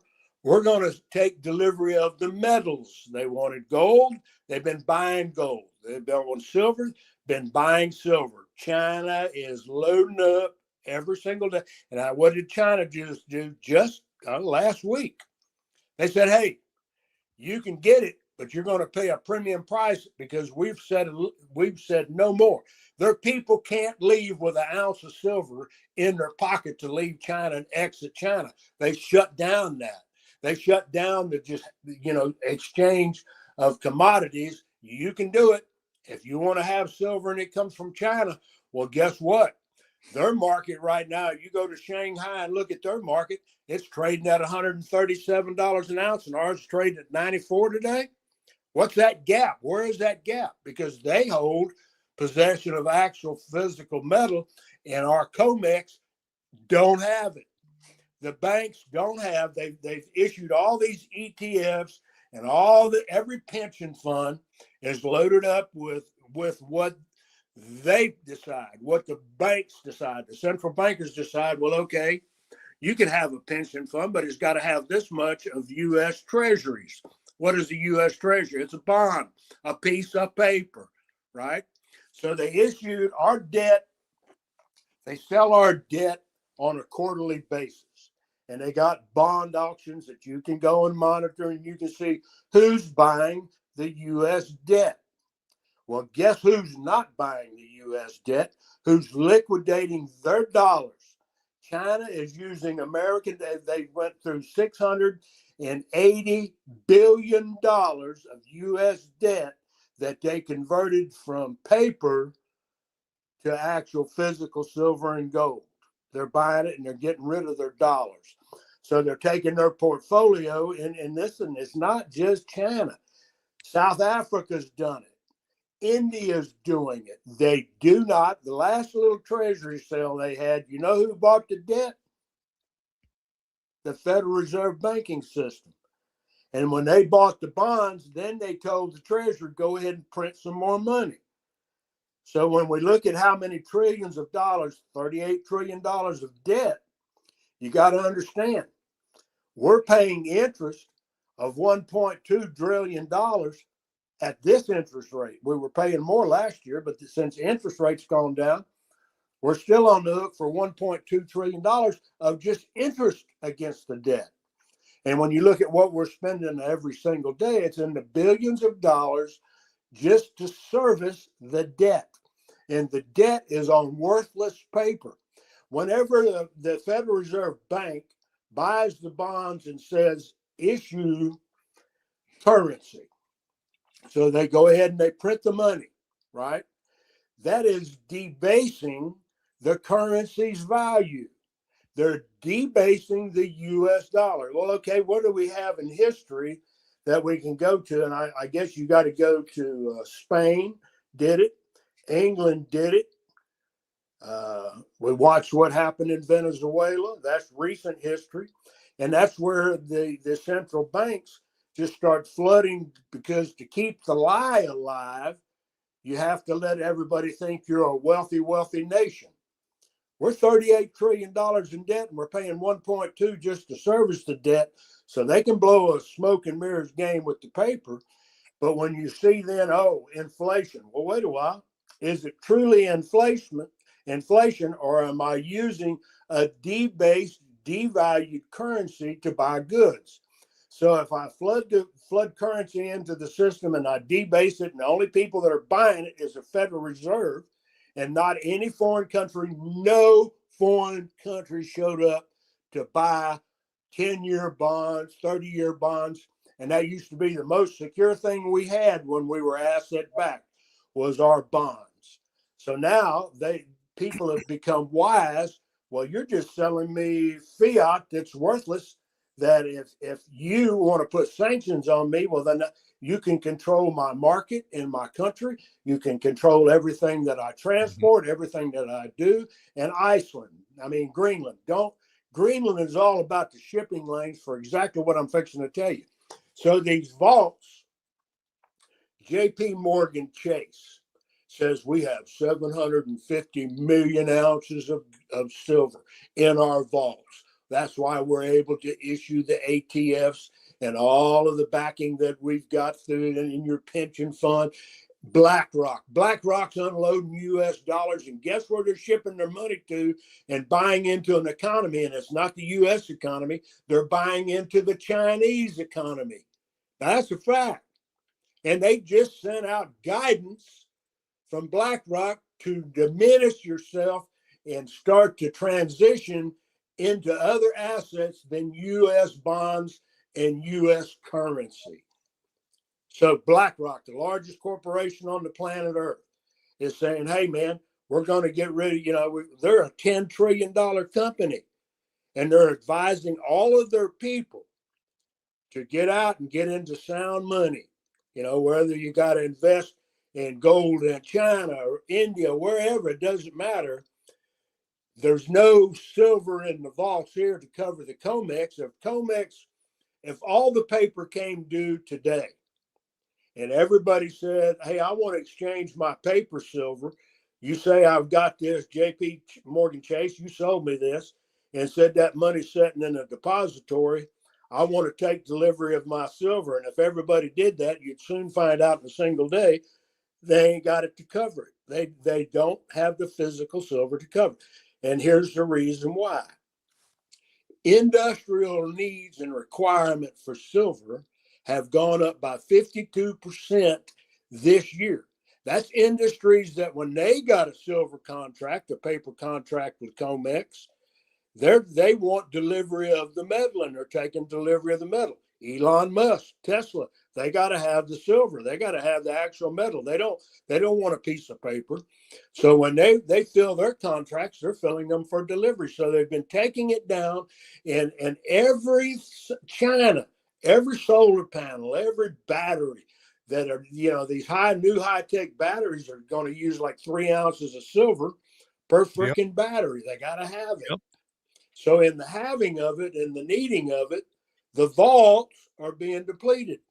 If industrial demand stays at this level, say for 3 years, we cannot worldwide mining of silver cannot keep up with the requirements of industry. So what did Trump do the other day that no one in the media covered?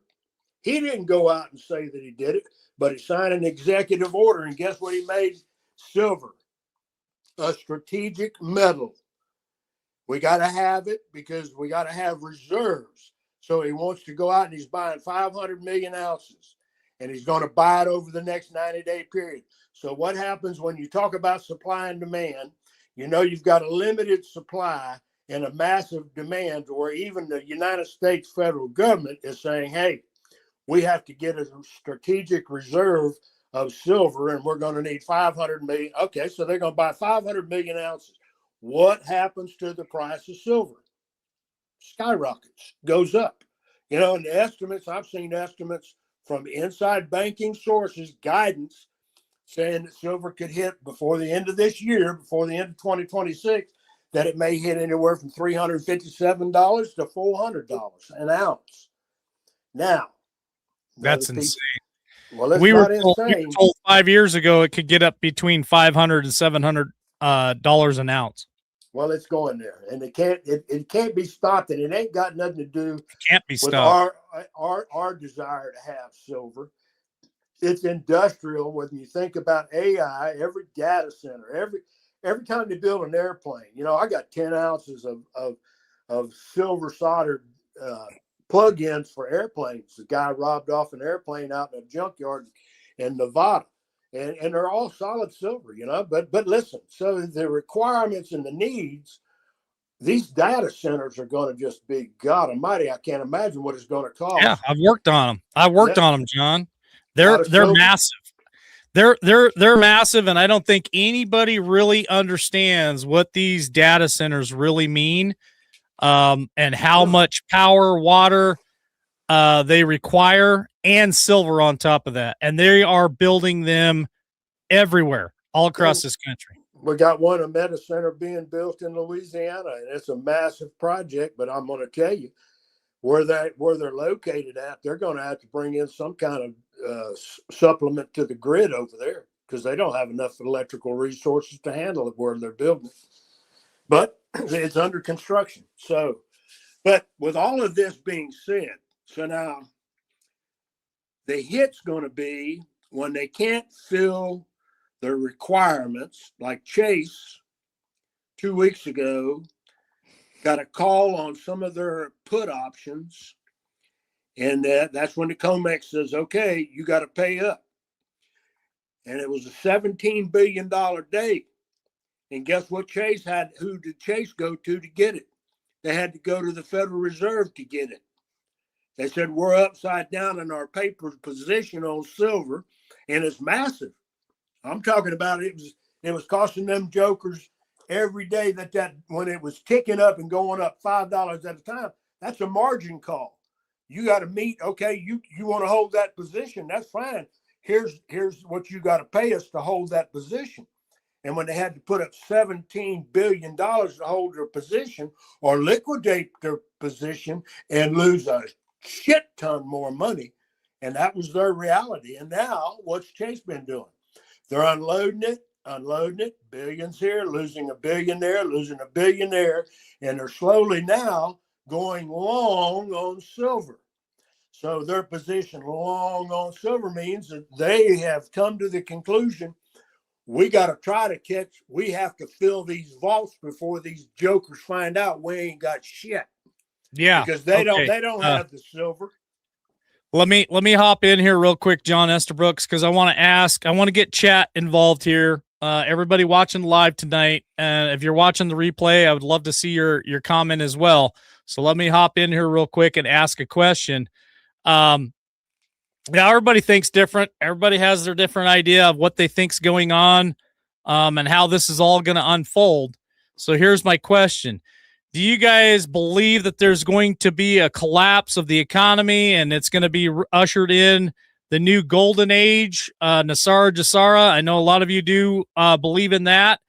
Do you believe that it's going to be a collapse and it's going to be catastrophic and we're all going to be, every man for himself, stockpile silver, make sure you can grow food, and it's the survival of the fittest? What is your thought tonight on what John is talking about? Because when the roosters come, when the chickens come home to roost, and I've had Andy on here from Miles Franklin many a times, and we've talked about this paper silver that they have sold to people. There is no physical silver there. It's all paper. It's worthless. So that's why we've always told everybody for years and years and years, when we're selling gold and silver, make sure you're purchasing physical gold and silver from Miles Franklin, Gold Co., whoever you use, and make sure that it's shipped to your house so you physically have it in your hand. And do not buy the paper. That's what John's talking about. The bonds are junk. Other countries are getting away from the petrodollar. Other countries are buying gold and silver. it's all warning signs. Everything is right there in front of you. So what do you believe?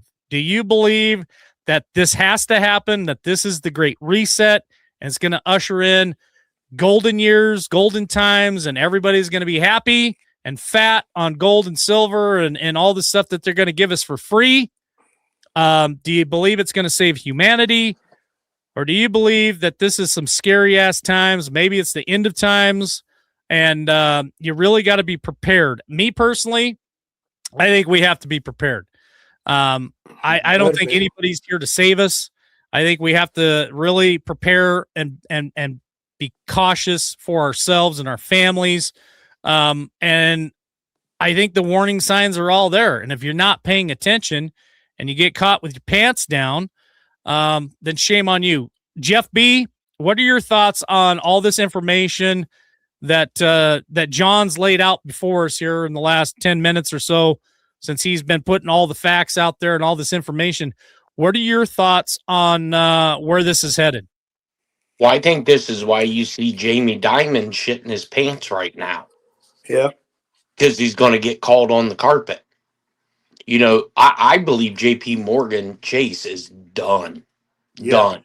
Well, And let's talk about that, Jeff, because I want to let you know they're not. And it's because we passed the too big to fail legislation. They may become the only survivor. Them, Wells Fargo, they're just a handful. Here's this is just the beginning of what's truly coming. And what's truly coming, a $13 trillion hit to the bank system, is commercial real estate collapse. Yep. That's coming, and that's going to come in March, and you can't avoid it. Yep. That's what. Listen, money and economics is simple. Fundamentals are something anybody can track on any given day if you choose to.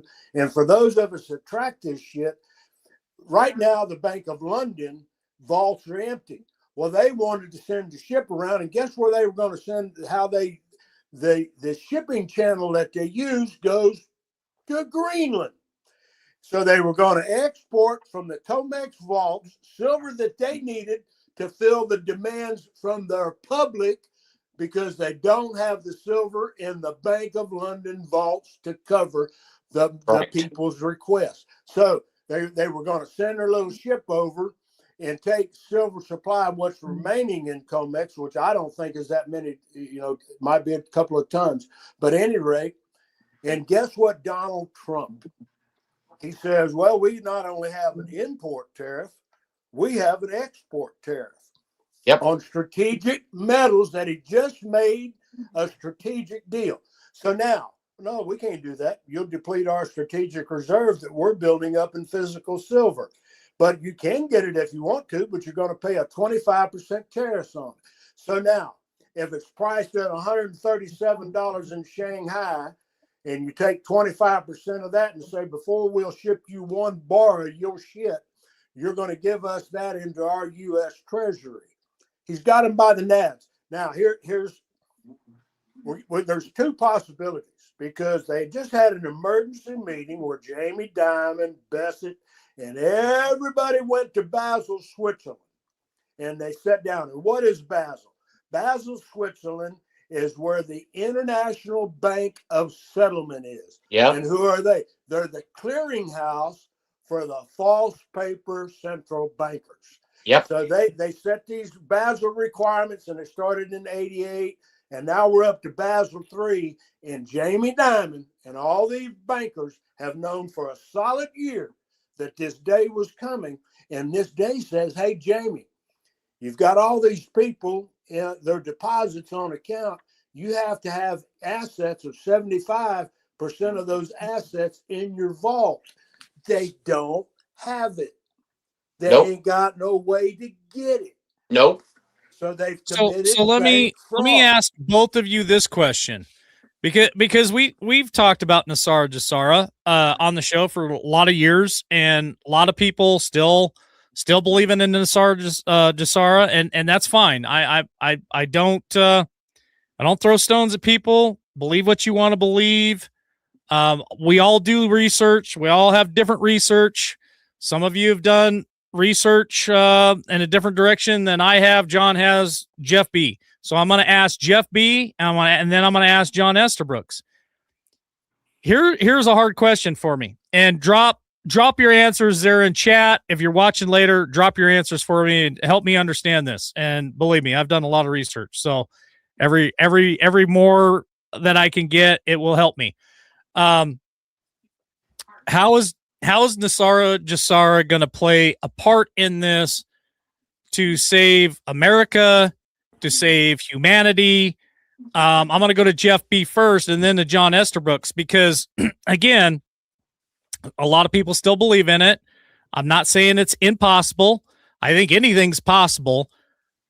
But at this point, how does Nasara Jassara help America, help the globe? Jeff B, what's your thoughts on that? Well, when people first started talking about that, there was a lot of people that, I don't like using this word, but they were grifting off of it. Everybody was going to be a millionaire, right? And it for That's not people, the same as reverse grifting, is it, Jeff B? no, reverse No. grifting is what's going to be in my final thought. But I'm not a financial genius by any stretch of the imagination.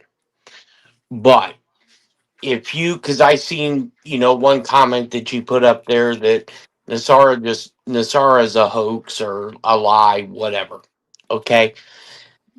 I want, I want people to have an open mind and look how pieces of this puzzle is coming together. All right. You have Doge getting rid of fraud, whether it is in the banking system, in state supported childcare or federal supported childcare. In order for you to come out with a system that is going to benefit, and I'm just saying for the American people, you have to get rid of all of these accounting ledgers and these entries that are fake. Okay. They did a run, and this is why I think they did it for the military first, because the military boopers, they keep damn good records on military personnel. That's how I think Trump knew that he could send them the bonus that he could send them. Okay. Now, once you start getting rid of all this fraud, and Trump then comes out and starts talking about the Monroe Doctrine, uh, I can see pieces of the puzzle starting to form to where we got to get our ducks in a row. So, because we only get one shot at this, to where this is one reason why I believe the Supreme Court said, we're not going to talk about tariffs, because that's how the country is going to be funded. The more stuff that's imported, the more money that comes into the coffers at the end of the day, or the end of the year, when the books are balanced. Let's say every American gets, kind of like Alaska, you get a dividend check. And that dividend check is, what the the inkeep, what the profits were for the country, both imports and exports. That's what I think your Nassar is. I don't think it's a big $1 million. Trump said, everyone's going to get a 2,000, minimum $2,000 check. Um, I think that's coming. I think he got a little bit ahead of the ball because there was a plan in place with Bassett. Um, but what I will say, watch Davos. And I don't know what is going to be said, but I know three people that are going with Trump. The big chair's going, and he's non-politics. So the big chair is going to be they're going to make sure no one tries to take him out. There's one financial wizard that I know that's going, and then there's another assistant deputy director for the military that's going. I think whether it'll be televised or not, I think these countries are going to be read the Riot Act. And I think they're going to be told, look, we are going to be doing, let's say China or let's say Russia. Russia has a shitload of oil, shitload of natural gas. Okay, Russia, we need X number barrels of oil or X number of LMP. So we are going to import that into our country, and you need X, Y, and Z. And if you read the Monroe Doctrine, that's kind of like what is, uh, you know, being said that we'll take care of our own first. Anything that's left over, we can then exchange for stuff that we need. So the financial collapse. I mean, you can feel it. You can feel it come, and a lot of this is, you know, was perpetuated under the Biden administration. What John was talking about with the real estate, they were propping up that real estate market, and it's about ready to collapse. And it's going to be very, very interesting to see how this is going to play out. But I I don't I believe 200 and because Trump's a showman. Trump's not a politician. Trump likes to bloviate. But Trump has never, that I believe, has said anything that hasn't been disproven or hasn't come true yet. Yeah. Well, I'm going And to tell John you, S. Jeff. Brooks, Let me John tell you S. something. Brooks, what are your thoughts? I'm going to ask you the same question. What are your thoughts on Nasara Jasara? How does that look like to you? How will it affect America and the globe? What are your thoughts Well, on that? the first thing I want to clarify, those documents exist. I mean, they're legitimate documents with mhm, legitimate plans, and you have to understand, if that truly was implemented, that means a return to sound asset-backed currency, yeah, whether it's gold, silver, oil. If you're in South Africa and it's diamonds, whatever you choose to back your currency up, and you have to have those assets held in a sovereign for your country. Your nation has a sovereign wealth fund. Does America have a sovereign? Oh, Trump did that. So if you have a sovereign wealth fund, all the assets, and why is Trump so key? Rare earth minerals. We need the oil from Venezuela. We're not going to let mhm, China keep exporting this oil. Everything he's doing, what does Greenland have that we absolutely have to have for strategic? I mean, for our security, it's not the nice big piece of land or the shipping lanes. It's the rare earth minerals. So all of those being said, so if Nasara is implemented and every nation returns to a sovereign currency for that nation, there is no fiat currency anywhere on the planet. Every nation has some asset that they can use for exchange mechanism with all other nations, but all exchange has to have parity. What is Trump attempting to do with his tariffs? You want to be equal with us? All right, we'll start you out here. And if you live up to yeah, that, well, then we'll reduce your tariff on you and we'll have equal parity. You're buying 1,000 tons of rice, right? I'm going to ship you the 1,000 tons of rice and you're going to send me some guacamole. I don't give a yeah, damn, whatever it is. But it has to be dollar for dollar parity. So what will that mean? So then all currencies on the planet would have parity.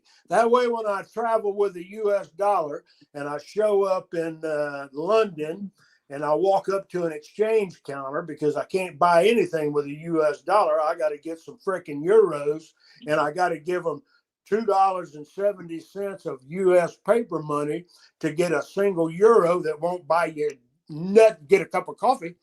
But the bottom line is you've always got, like, I love going to Brazil because my dollar bought a lot down in Brazil. $1, well, I would get 7 reals, you know, and I could buy stuff, and it was neat the way the economies work, huh?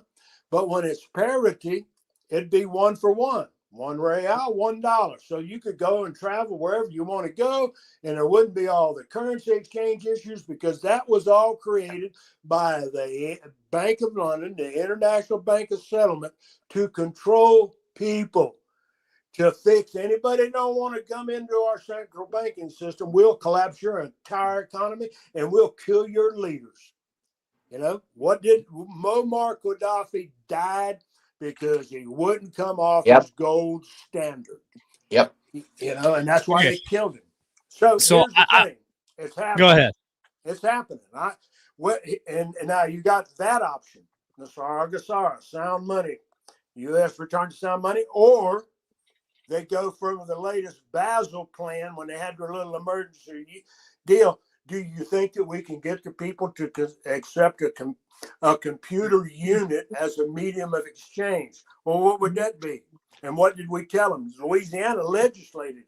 We will not accept a central bank digital currency. Oh, well, it won't be a currency. It'll just be a unit. And, you know, instead of having dollars, you'll have units of exchange. Well, what's the unit? What value is it? It's just another scam for them to control everybody, not just us. They want to control the planet. These are globalists. And I listened to Davos today, Scott Besson. I'm trying to think of the old guy. But anyhow, Maria Barcelona had old Scott Besson on, and he fed the storyline that he's got to feed. You know, he's the U.S. Treasury guy. He's the head of the Treasury. So he gives them the narrative and talks about how great the reduction of inflation and everything that President Trump's done. He stayed on the talking points, but he never broached anything to do with gold, silver. He didn't say, what did Trump do last week? He told institutional buyers, you cannot buy private real estate. You can't buy homes. He locked out BlackRock. He locked out State Street. He locked out the banks. No, you can't go out and openly buy assets for 25 cents on the dollar and then claim that as being on deposit at your bank. So he locked them out of a mechanism for cheating. Good. It's the same thing I see. I see this entire deal. Now I'm going to have to break some sad news to everybody because I just learned about this about 2 hours before coming on the show. We have a new tax policy in the United States of America to where if you go and exchange more than $1,000 worth of silver today, you go in to sell it. The guy who sells it to you has to collect a 28% federal tax. Did you hear that? Well, it is, but it's their knowing. So here's what I advise you. And I don't know. I'm not advising nobody. I'm not a financial advisor, but I know my guy. Yeah, let's redact that. Hurry. I know all the guys that are good financial people and that I buy and exchange silver with and deal with. And if I went in and if that's the guideline, anything over $1,000, I'd only carry in $995 and exchange it. You know, without any requirement putting a force. Do a little bit at a time for sure. That's it, brother. And here's the deal: I'm not selling at this price. I'm going to sell. I wouldn't even think about it. And then I'm going to tell you, here's another thing. I'm going to give you some sound, what I know that's going to be true. And what's that old cat, Kevin O'Leary, huh? What's it, Mr. Money or whatever? I don't know. I was listening to a podcast that he was on. And sure enough, physical silver is a great play right now. It really is. It's a good move. And if you're making, you know, if you got it at 18, you're as happy as a hog eating slop, even if they take 28%. You still made large profit. Good. But here's the real play. If you wanted to invest in something, you find the miners, the silver miners, because that's going to be 30 years, 50 years, 20 years. That's where the big money's going to be. And that's going to get one that buys and pays dividends. So you got a passive income from your mining shares, but get into gold mining, silver mining, and invest in John those S. people. Brooks, there's a big mine. There's a big mine getting ready to open up for silver and copper about an hour from my property. We need to talk off air. Okay. I'll reach out to them. We'll see what we can do. But they've got some of the biggest silver deposits in the state of Idaho. And I need to get some I need to get some info from you. But real quick, let me hop in here real quick because I got to ask everybody. I got to ask everybody a question. And then we got to wrap this up for the night. And it has to do with Nasara Jasara. And I know I asked you guys to please help me understand. And I understand fully. I've been doing this for a long time. I don't believe in the Nasara Jasara that we were sold a long time ago, where there's millions and millions of pounds, tons of gold, and everybody's going to be a millionaire. Because I remember the very first time that we met Trainwreck Travis, buddy of mine that's here in chat, and he came on and he says, dude, what's going to happen if that happens? You know, a cheeseburger is going to be $50,000. Nobody's going to even want to get up and go to work because we're all millionaires. I totally agree with what Travis was saying. So I don't necessarily believe in Nasara Jasara. I don't necessarily believe that life is going to be extremely easy for us. But this is what I do believe, that if this happens, then is that a part of Nasara Jasara? And does that make us, does that get us to a golden age? Yes. What I believe in is, with this administration and with us pushing so hard, if he could accomplish getting rid of property tax, if he could get rid of income tax, if we could live a simpler life where we're only taxed on maybe what we buy and not what we make and everything else, if he can get rid of the taxes on Social Security, if he can get rid of taxes on overtime, which I know he already has, but that wasn't good enough for me. You're only allowed like $12,000 or maybe $25,000 a year to write off on your taxes for overtime. I want all my overtime non-taxed. I mean, I'm working my ass off. I shouldn't be taxed on overtime. So if he can accomplish those things, then yes, I believe if that's part of Nasara Jasara, then I believe in that part. I believe in making our lives better by not breaking the chains of slavery, because we are slaves to the system and we are slaves to taxes. And so if we can get all of that under control, if we can bring the hyperinflation down, if the cost of homes come down, if the cost of vehicles come down, if the cost of milk and eggs and groceries and all the stuff comes down, and we can, and I like Carlene's comment there. She says we're going back to 1955 prices and a flat tax. Then yes, I believe if you want to call that Nasara Jasara, I believe, call it Nasara Jasara, call it whatever you want to call it the golden age. If we can get to that, then I believe in that. But it's scary as hell to think about what's on the horizon and what could happen. And here's my question, because I've seen a lot of comments in there tonight. It's going to happen by Easter this year. It's going to happen by 4th of July this year. Okay, I'm asking you, the ones that made that comment. This goalpost has been moved so many times. And that's why I've become Captain Skeptic that everybody dislikes, because I always bring a different perspective to this show. So my question to you, if you put a comment in there, it says it's going to happen by Easter or it's going to happen by 4th of July. What happens if it doesn't happen by then? What's your next story? What is your next goalpost? Because if it does not happen by Easter, if it does not happen by 4th of July of 2026, what's the next chapter? because it's been pushed back and pushed back and pushed back and pushed back, pushed back. Which year? Great question. So that's my comment on Nasara Jasara. Gentlemen, we're well over 2 hours here, and I know, Jeff, I would like for you to stick with me here till the end, because we got something that we want to drop for everybody out of the store. So I got it all teed up, all the new shirts and everything. I won't keep everybody.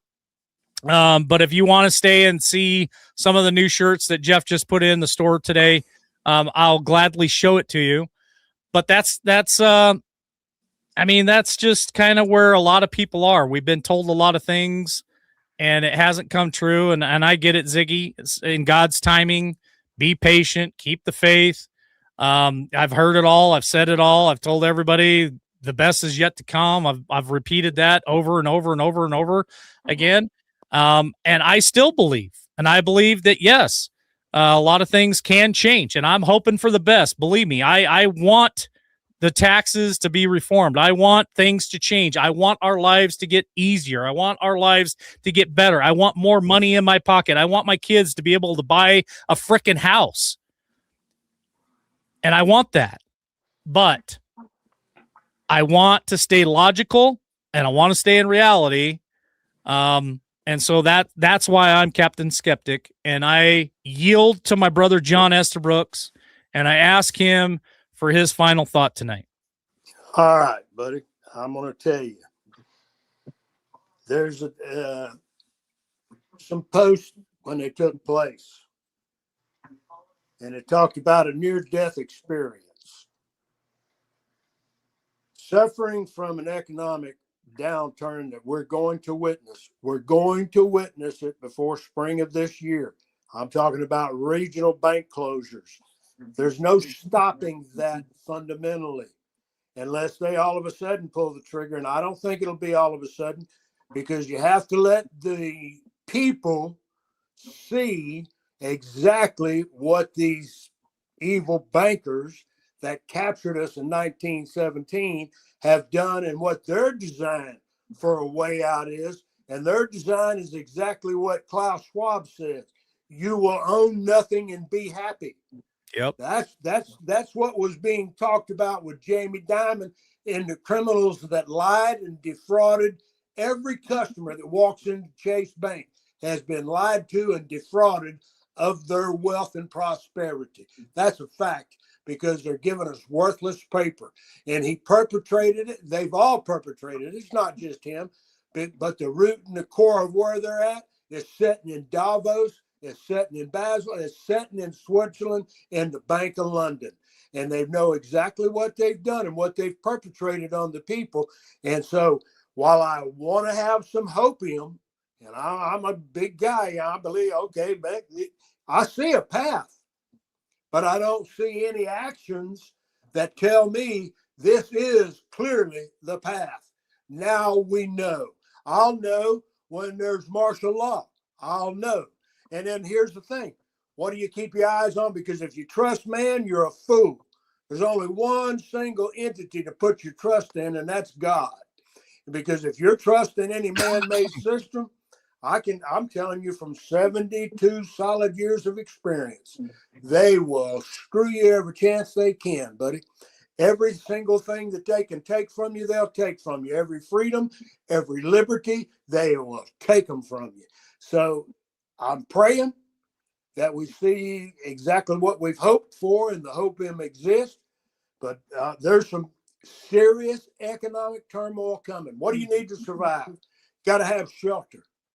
That's a thing you got to have. I don't care who you are. You got to have shelter. Yep. Shelter, water, food, yes, it, and water, ammunition. Food.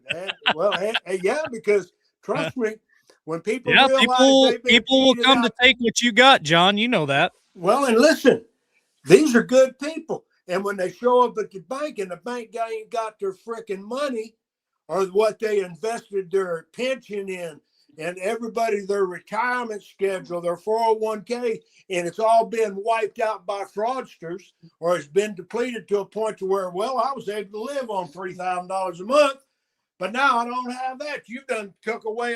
I can't make it on 50. They're going to get angry. They're going to get, people will become violent. When you steal a man's money, you take his wealth there. He worked 30 years to put in a retirement account and he's living on it. And you tell him, well, you invested in this and it's actually worthless. You go break that. I got a son that works for the railroad, and I'd like for them to tell that big son of a gun that they've robbed his pension, because hell won't have it. That boy's well heeled, and he it could get ugly, but we're going to pray that we keep our heads about us, and we start right now today. I don't care if you got to buy an extra can of beans or a sack of rice, dry beans. Get your home and food supply to where you can sustain yourself, because this could go on. You know, if you're going to listen to the 17th letter, you know, will it be 10 days of darkness? What will it look like? Will it look like a month? Because you got to make 10 months idiots, of darkness. Who knows? Yeah, the idiots have to feel the pain. The idiots have to have clear visual evidence. You lied and you cheated us, all of you. Republicans and Democrats, they knew this was coming. They know it's coming. They created the $38 trillion worth of debt. And you want to trust that they're going to solve the freaking problem? Come on, man. Pull your head out of your tail. They're crooks. Yep. God bless y'all. I love you. And that's the one thing I rest on. Always when I close out, God wins. God wins. All right. Thank you for joining us, John Estabrooks, as Appreciate always, you, brother. And I'll reach out to you in the next couple of days. I do want to talk to you about that mine close to my property. We need to have a conversation. Thank you, sir. Yes, sir. Thank you. All right. That was John Estabrooks. Great friend, great brother, a man of faith. If I haven't learned anything else about John Estabrooks in the last 5 years, he is a man of faith, and we do believe, but I have to be rational. I have to be logical. I have to really pay attention to the signs that are in front of me, and I can't just blindly go along just because everyone else is. Because in the thumbnail, one of George Patton's General Patton's greatest comments, I think, is if everybody in the room is thinking the same, then somebody's not thinking. And I don't want to be that somebody that's not thinking outside the box. So that's just who I am. That's how I have to be. So, Jeff, we wanted to bring something up real quick for everybody. I'm going to share screen. I think it's awesome. Thank you. And please tell Mary and your whole crew, thank you so much for all the hard work. And thank you to War Machine, if he's watching tonight, for all of his great designs. But here are some of the new T-shirts, and I'll let you talk about them, Jeff, but they're all up in the store now. The mods are dropping the link there in chat and all the different chats. If you guys want to come check them out, check them out. But go ahead, Jeff. Yeah, so we got some of the new shirts up, and Mike, if you you click on Ohio, I'll show you something that the coyote? the very first one there on your left. There you go.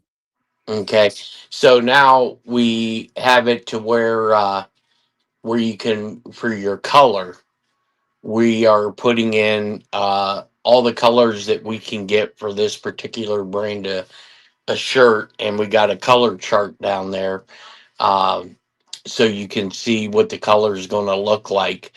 And what we're going to do from now until the end of the month, when you place an order, let's say you buy the Ohio Animal t-shirt or whatever shirt you buy, we're going to include 2 free stickers, so you guys can get a feel for what the sticker, the quality of the sticker print is going to look like. So you won't have to do anything. I let the guys in the back know that if somebody orders 50 shirts, make sure that they get 100 stickers of the same Look at Same. this. Look at this cool one here that War Machine made for us. Yeah, it's a cool t-shirt, man. Jeff, we've got talk about real quick before I get your final thought. Talk about how close are we getting for the tumblers and how cool are the tumblers? Who keeps Well, bugging you for a tumbler? huh? Who keeps bugging you for a tumbler? I would think that would be the host. So we got the prints on the tumblers done. We started testing the application of it. We showed it to Mike, and Mike was like, "Why don't I have this in my hands right now?" So we got the three designs that War Machine come up with. We got those going out to LW. They should probably ship here within a day or two. And we, as soon as Mike gives us the go ahead, the first templates are going to be for 32-ounce tumblers with the straw, and we'll put a picture of it once Mike tells us tonight it's a good go ahead, or if he wants to wait and get it in his hands first. But we're going to make those pretty affordable. I think the quality of it, and definitely the Quality quality is of it. amazing. I'm going to The, tell the you right now, the quality is amazing. And I didn't have time to do it tonight. Maybe Tammy and I can do it tomorrow. All of you that have sent us pictures of you wearing our merchandise. I know Chase sent me one the other day. Rosemary sent one. I'll put those up if you don't mind. I'll put them up on screen and let you guys, let people see you guys wearing our stuff. How cool is this one that War yeah, Machine made right here? This is the 250-year anniversary T-shirt. What are your thoughts on this, Jeff? yeah. I mean, I'm 100% colorblind, so I'm probably not seeing what everybody else is seeing, but what I see, I I haven't seen anybody come up with anything like this. This is, I mean, the amount of quality that War Machine is coming out with is unbelievable, and I can't wait till this project's done, because we're going to start going into my project for merchandise, and it's going to be really cool for all the veterans out there, and active and veterans. So it's going to be really cool. And we also have another project after Jeff's for the kids that you guys are going to love too. So again, we've got, I believe, 45 states are complete. And I think War Machine's working on the last 5, but this one's pretty cool too. Build and fight for the glory of God. Pretty neat T-shirt, Liberty Warrior Nation down there. These are all the colors that you guys can pick from. Jeff and his team put that together, so all kinds of different colors of T-shirts that you could choose from. But yeah, a lot of different shirts, a lot of different styles. This is one of our hottest ones right here, which is the other 250-year anniversary T-shirt that we got. I own this one, and the quality is really great, and they fit awesome. So thank you, Jeff, and your team for putting this all together, and for making this stuff happen for all of our listeners and stuff. And I hope Travis, if you and your mom got your T-shirts, I don't know if he stayed or if he left, but send me some pics. Would love to see it. So what's your final thought, Jeff? My final thought's going to go back to what your comments were on the goalpost. Um, yeah, I think the goalpost had been moved and moved and moved, and it's discouraging. But my thought process is on the goalpost is who set the goalpost.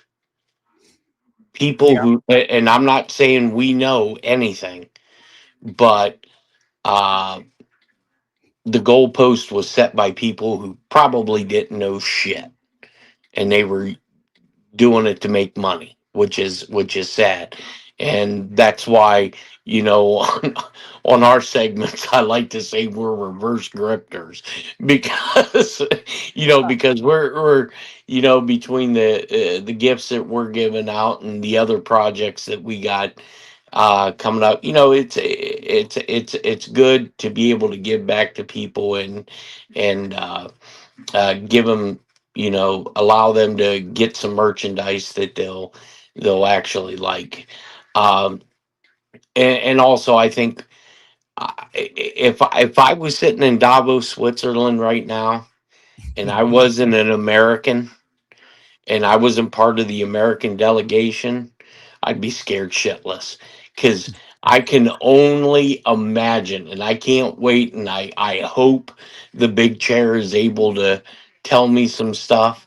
Uh, because I think there's going to be some very interesting conversations that happen in those rooms. It's going to be pretty interesting. What comes about in the next 6 months. Like I said, I think is really going to set the tone, and we'll see either what we want to see, or Yeah. hoping that we'll see, or there's going to be some disappointed people. So I have no idea what direction it's going to go. Well, and I think what it boils down to is we know Trump has a huge ego, and Trump wants his legacy to be firm. Mm-hmm. So, all right, Mike. Well, hey, All right. and do we really want to tell the viewers the real reason why Tammy is in here? We we and this goes out because I was telling Mike earlier, these two go at it like brother and sister. So I'm gonna be like that adopted brother that nobody likes. Tammy, you're fired. I love you, Tammy. Mike, have a good evening. All right. Thanks, Jeff. Appreciate it. All right. That was only a joke. He was only joking. We like to joke around with Tammy and give her a hard time. So, I was just playing around in the store. I was trying to find Missouri, and I couldn't find it. I think it's there. The question was asked.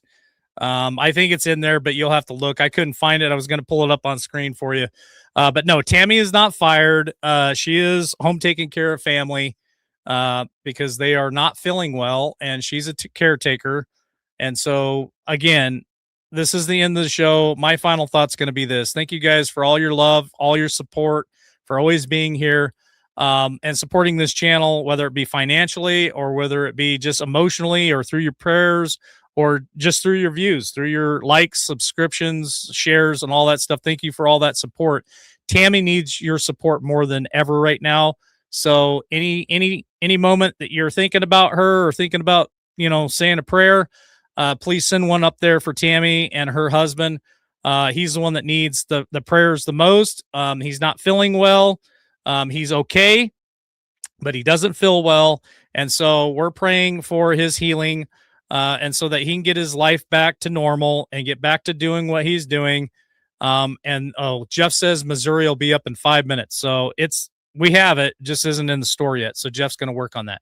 So I don't know. It's just it seems like every time we get a ray of sunshine, there's always dark clouds that come flying over. And maybe right now that's one of those dark clouds with what John Estabrooks brought to the table tonight. And I just pray that we're all safe and that we can all take care of one another and our families and just be prepared. I like to be prepared for the worst and pray for the best. And that's just the way I'm going to always be. So with that being said, God bless each and every one of you. We should be back tomorrow night as long as everything goes well. So with that being said, we'll catch you on the next one.